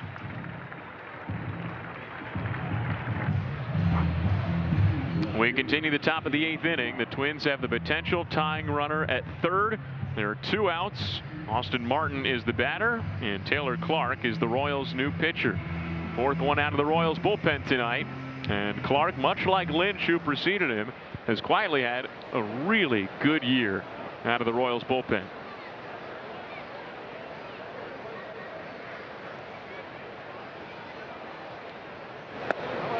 Strand that runner. He's 93 to 95 with a sinking fastball. Cutter, slider, changeup.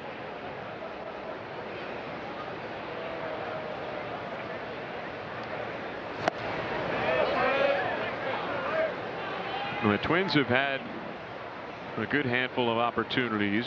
Royals pitching has done a good job of squashing them. And the Twins have left 6 on base. They've gone 1 for 7 with runners in scoring position tonight. Dribble to the right side. Pasquantino's got it in the heel of his glove. Inning over. Taylor Clark strands Outman at 3rd. And the Royals take a 2-1 lead to the bottom of the 8th. Miss Price Chopper Royals Live. We're back with you for Sunday's series finale. 12:30 airtime for Joel and Monty and special guest analyst Chris Bubich. Yeah, he's excited for it. It'll be great to have Chris on the set with Joel and Monty breaking down the series finale on Sunday. Our coverage begins at 12:30. There's Justin Topa, a new pitcher on the mound for the Twins, to face 2, 3, and 4 in the Royals lineup. Looks a little different now with Bobby Witt Jr. out of the game. And so Nick Lofton has his first plate appearance of the night. Oh, man. And he grounds the first pitch back to Topa. 1 up, 1 down on 1 pitch. Now a message from your Kansas City area Toyota dealers. Dear Friday, let's put good times in gear. Toyota trucks. Toyota. Let's go places. So now Vinny Pasquantino with the bases empty and 1 away. And by the way, if you missed it, Joel was able to report and tell us that Bobby Witt Jr. exited tonight's game with low back spasms. He was replaced defensively in the top of the 7th inning. How about this arm angle here? Interesting. Topa. Mid-90s, heavy sinker slider. Little sweeper there.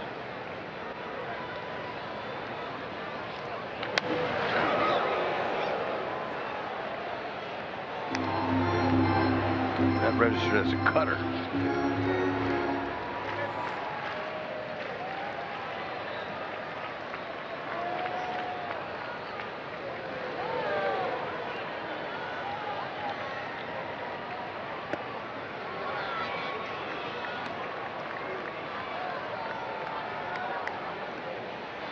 One-run game in the 8th. Another close game between the Royals and Twins. Ooh. That nearly got him. Well, the Royals and Twins have played 10 times this season. And the Royals are 5-5 in those 10 games. 8 of the 10 games have been decided by 2 runs or fewer. Interesting. Need a little insurance. Oh, nearly got it. Boy, has Vinny Pasquantino come tantalizingly close to a home run tonight on a couple occasions.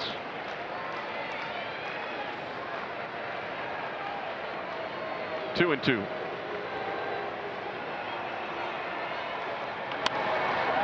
Fisted up the middle, and Lee bobbles, recovers. Pasquantino beats it out. Well, among the Twins' issues this season, defense is a big one, and particularly shortstop defense. And now Brooks Lee has committed 2 errors tonight. Yeah, he looked up. took his eye off the ball. Look at him. That head comes up there. He's already looking at his target where he's going to throw it, and he forgot something. Vinny, I don't like to see any runners lunge at the bag like that. That's how you get hurt. Garcia had the big hit in the third inning, a 2-run homer, and that has stood up to this point. The Twins, by the way, defensively, they are -45 in defensive run saved, second worst in baseball. Almost half of that, -20, has come from just the shortstop position.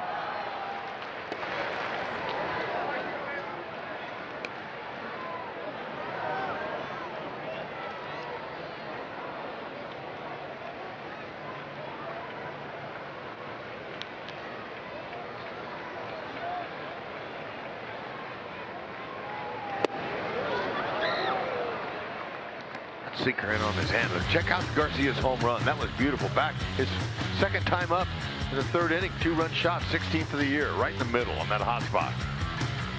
If you're a big leaguer and you can't hit anything in the middle, you're not a big leaguer long. And it doesn't get much more middle than that. Right. Really the one mistake pitch that Pablo Lopez threw tonight. He was really good coming off the injured list. He sure was, and that, you're right, that was just the medius one, but credit the hitter for not missing it. 6 innings, a 2-run ball for Lopez.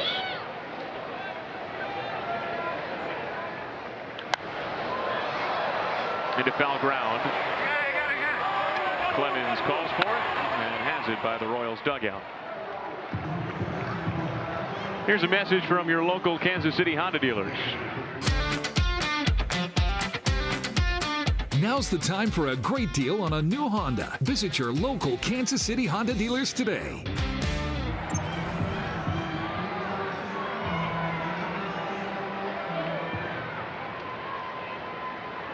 Salvi had a big late inning swing last night with his game-tying home run. The Royals would love some more breathing room tonight. Stroked into right field, but Matt Wallner is there. That ends the inning, so the Royals do not cash in on the error. And here comes Carlos Estevez, another save situation. Royals up by 1.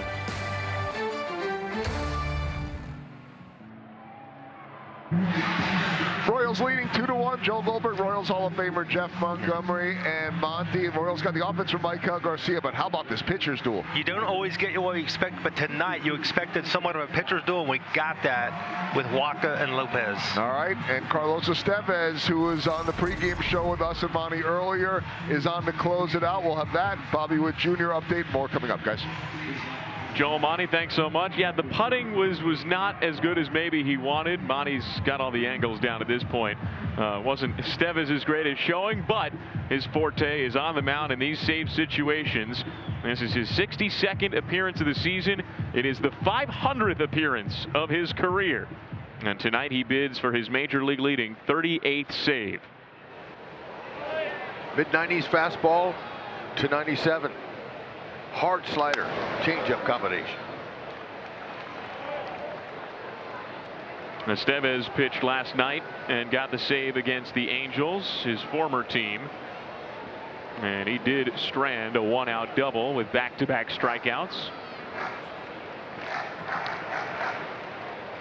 So Estevez has now earned a save in 6 consecutive appearances. He's been hot. That was a really good interview on the pregame show. Watched it. It was fun. He had a good time. Monty asked some great questions to him. How many times in a row can you throw it? He said, well, you know, 4 times back to back to back to back, I could do it. He goes, 5? Not sure if I've ever done that or not, but he's got what it takes. What a pickup by J.J. Piccolo right towards the beginning of spring training this year. Couldn't land the free agent bat they wanted, so they went out and made sure they got a guy who could close games. That's a heck of a pregame putts, 202. Yeah. A couple all-star closers. Right. Over 500 saves between them.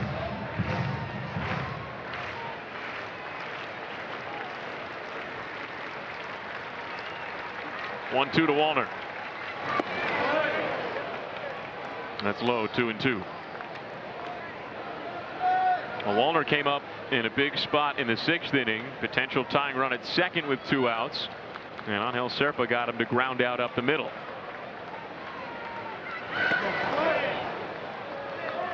Royce Lewis is on deck. And Brooks Lee is due up 3rd in this inning.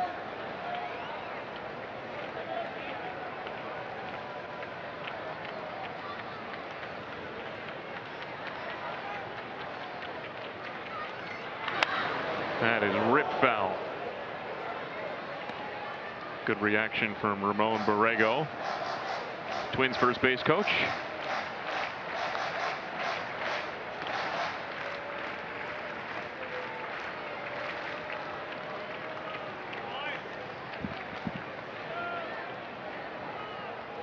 Three and 2 count. Most hitters facing a closer looking fastball. He could go upstairs with a fastball to get him to chase, but I probably won't want to keep that down. Maybe a slider. Flare to shallow left center. Garcia ranges out. Isbell in, slide and grab. Ooh, May. Oh my. What a play. You can't give up a doinker there. Of course, you'd never expect to give up one of those. And Garcia, he got a good break on it and a good jump out there. Isbell just took charge, and fortunately Garcia saw him and peeled off, and that's a heck of a start to this inning. Well, we've talked a lot about Michael Garcia's Gold Glove candidacy. Kyle Isbell is putting together a pretty good resume tape.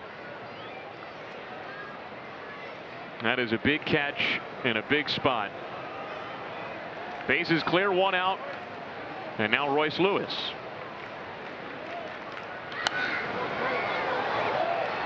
This guy's dangerous. Don't give him any more of those. He had a good rip on that. That was inside heater. Elevated. Walked and stole a base in a second. 0 for 2 with a strikeout and a flyout since. And he skies it to center. This one's a little bit easier for Isbell. 2 down.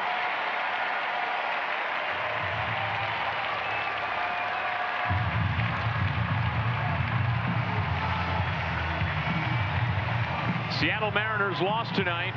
They were tied at 1 with the Braves in the 7th, but the Braves scored a few late and won 4-1. And so the Royals are an out away from not only winning the opener, but picking up a game in the wild card race.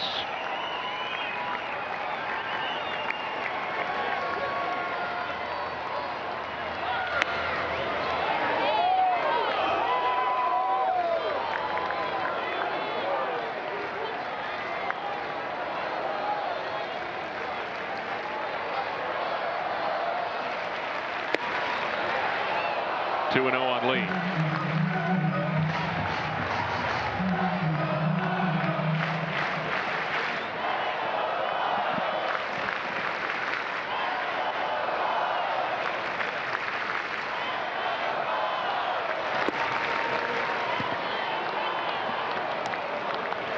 It has been a lively crowd tonight on the first real chilly September evening.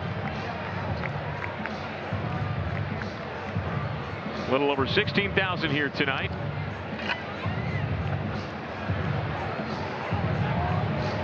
Getting ready for what they hope is postseason baseball. It feels like it. It's got that kind of October chill in the air. Got that right. Good chat by Salvi. Let's go out, give him a little breather. We don't want to make it nervous. We don't want an nervous save. 3-0 pitch, and that is ball 4. So a 2-out 4-pitch walk to Brooks Lee. And now Mickey Gasper steps to the plate. He's pinch hitting for Johnny Pareda.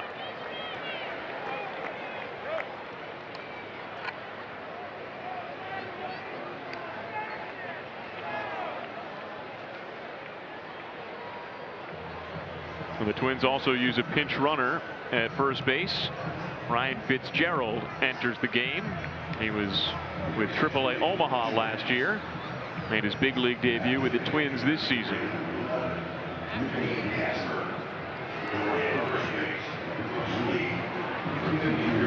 So Brian Sweeney comes out of the dugout for a chat with 1 out to get. Fitzgerald has not stolen a base this year. He's new. Obviously has better wheels than the last guy.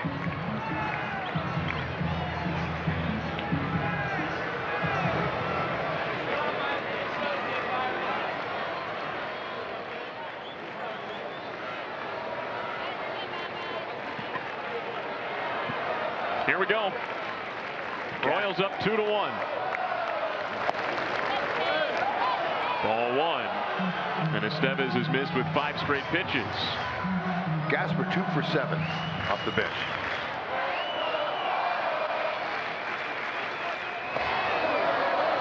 Ball 2. And that is now 6 consecutive out of the zone. Well, we've had 2 meetings, talked about it. Byron Buxton looms on deck. 3-0.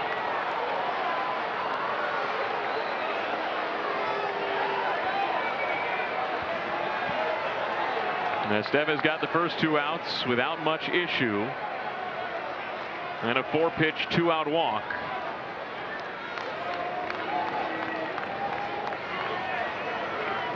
And Mickey Casper might as well put the bat down. There's no way he's swinging.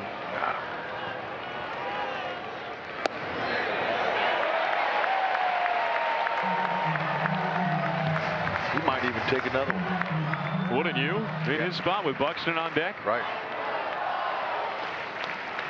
3-1.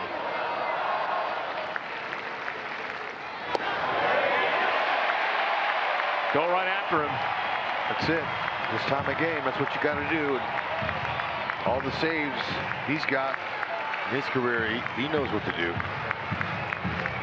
A spot where if you're Carlos Estevez, you know my stuff's better than yours. Payoff pitch. Flare to left center. Isbell's there. Ball game. Kami, Hami, Ha! The Royals take the opener from the Twins behind a 2-run homer from Michael Garcia, and outstanding pitching. First from Michael Wacha at the beginning of the game, and then from the Royals bullpen. Angel Serpa, John Schreiber, Daniel Lynch IV, Taylor Clark, and Carlos Estevez close it out with 3 1/3 scoreless. And Estevez picks up his 38th save of the season. He extends his career high and widens his gap to the major league lead in saves. Oh man, that was a little nervous there, but he got the job done. And nice to see. Royals had a few opportunities, but you know, they won the game. That's the bottom line right now. Everything is good when you win. It doesn't really matter how, but I love that bullpen to win. No question about that. Now, when they look up at your record, when they look up at the standings, when the season ends, no one says, what was your margin of victory in all the wins that you had? All that matters is that you had one more than the other team. And this is now back-to-back nights with a 1-run win. 2 wins that the Royals need. Every win the Royals need down the stretch. Now, the Royals take the opener. Again, the Mariners lost tonight. And so the Royals have picked up a game on the Mariners in the wild card race. The Royals will enter tomorrow with 21 games left to play. And they enter tomorrow trailing the Mariners by just 1 game for the 3rd and final wild card spot in the American League. Down to the field, Joe Goldberg is with Michael Garcia. Yeah, and Michael was just saying it's been a while, which seems crazy because you have a lot of good games, although you did break out of a 0-for-12 streak tonight at a really big, important time. What did you see on that home run first pitch right down the middle? Just stay aggressive and put the ball in play. That was my goal. All right, here we go.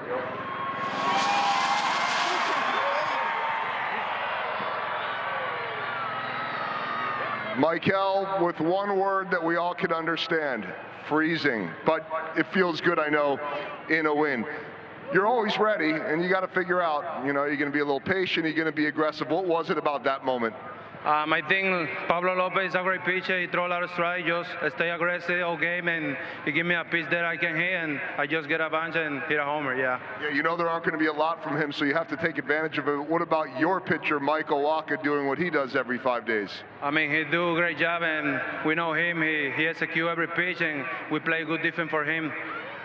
I know that you're comfortable playing shortstop. It's the position you played your whole life. You're also having a Gold Glove caliber season at third base.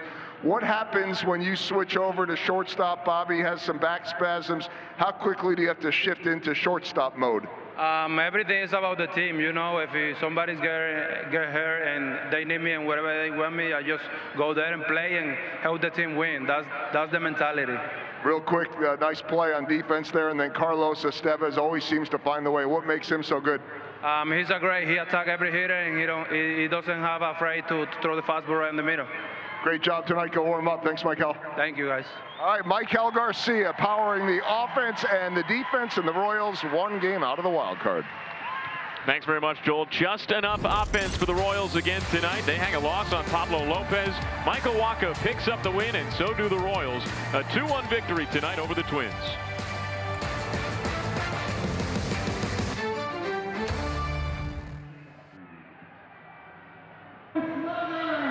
Getting ready for fireworks at Kauffman Stadium. The big firework for the Royals came in the third inning. Michael Garcia's two-run homer carries the day. The Royals take the opener from the Twins, and with the Seattle Mariners loss tonight, the Royals have now moved within one game of the Mariners for the third and final wild card spot. Going to be a dogfight all the way down. You got to love this. But the Royals continue to finding ways. That's it. Hey, look, that home run was beautiful. The only mistake that Lopez made all night, he looked really good, by the way, for being out for 3 months.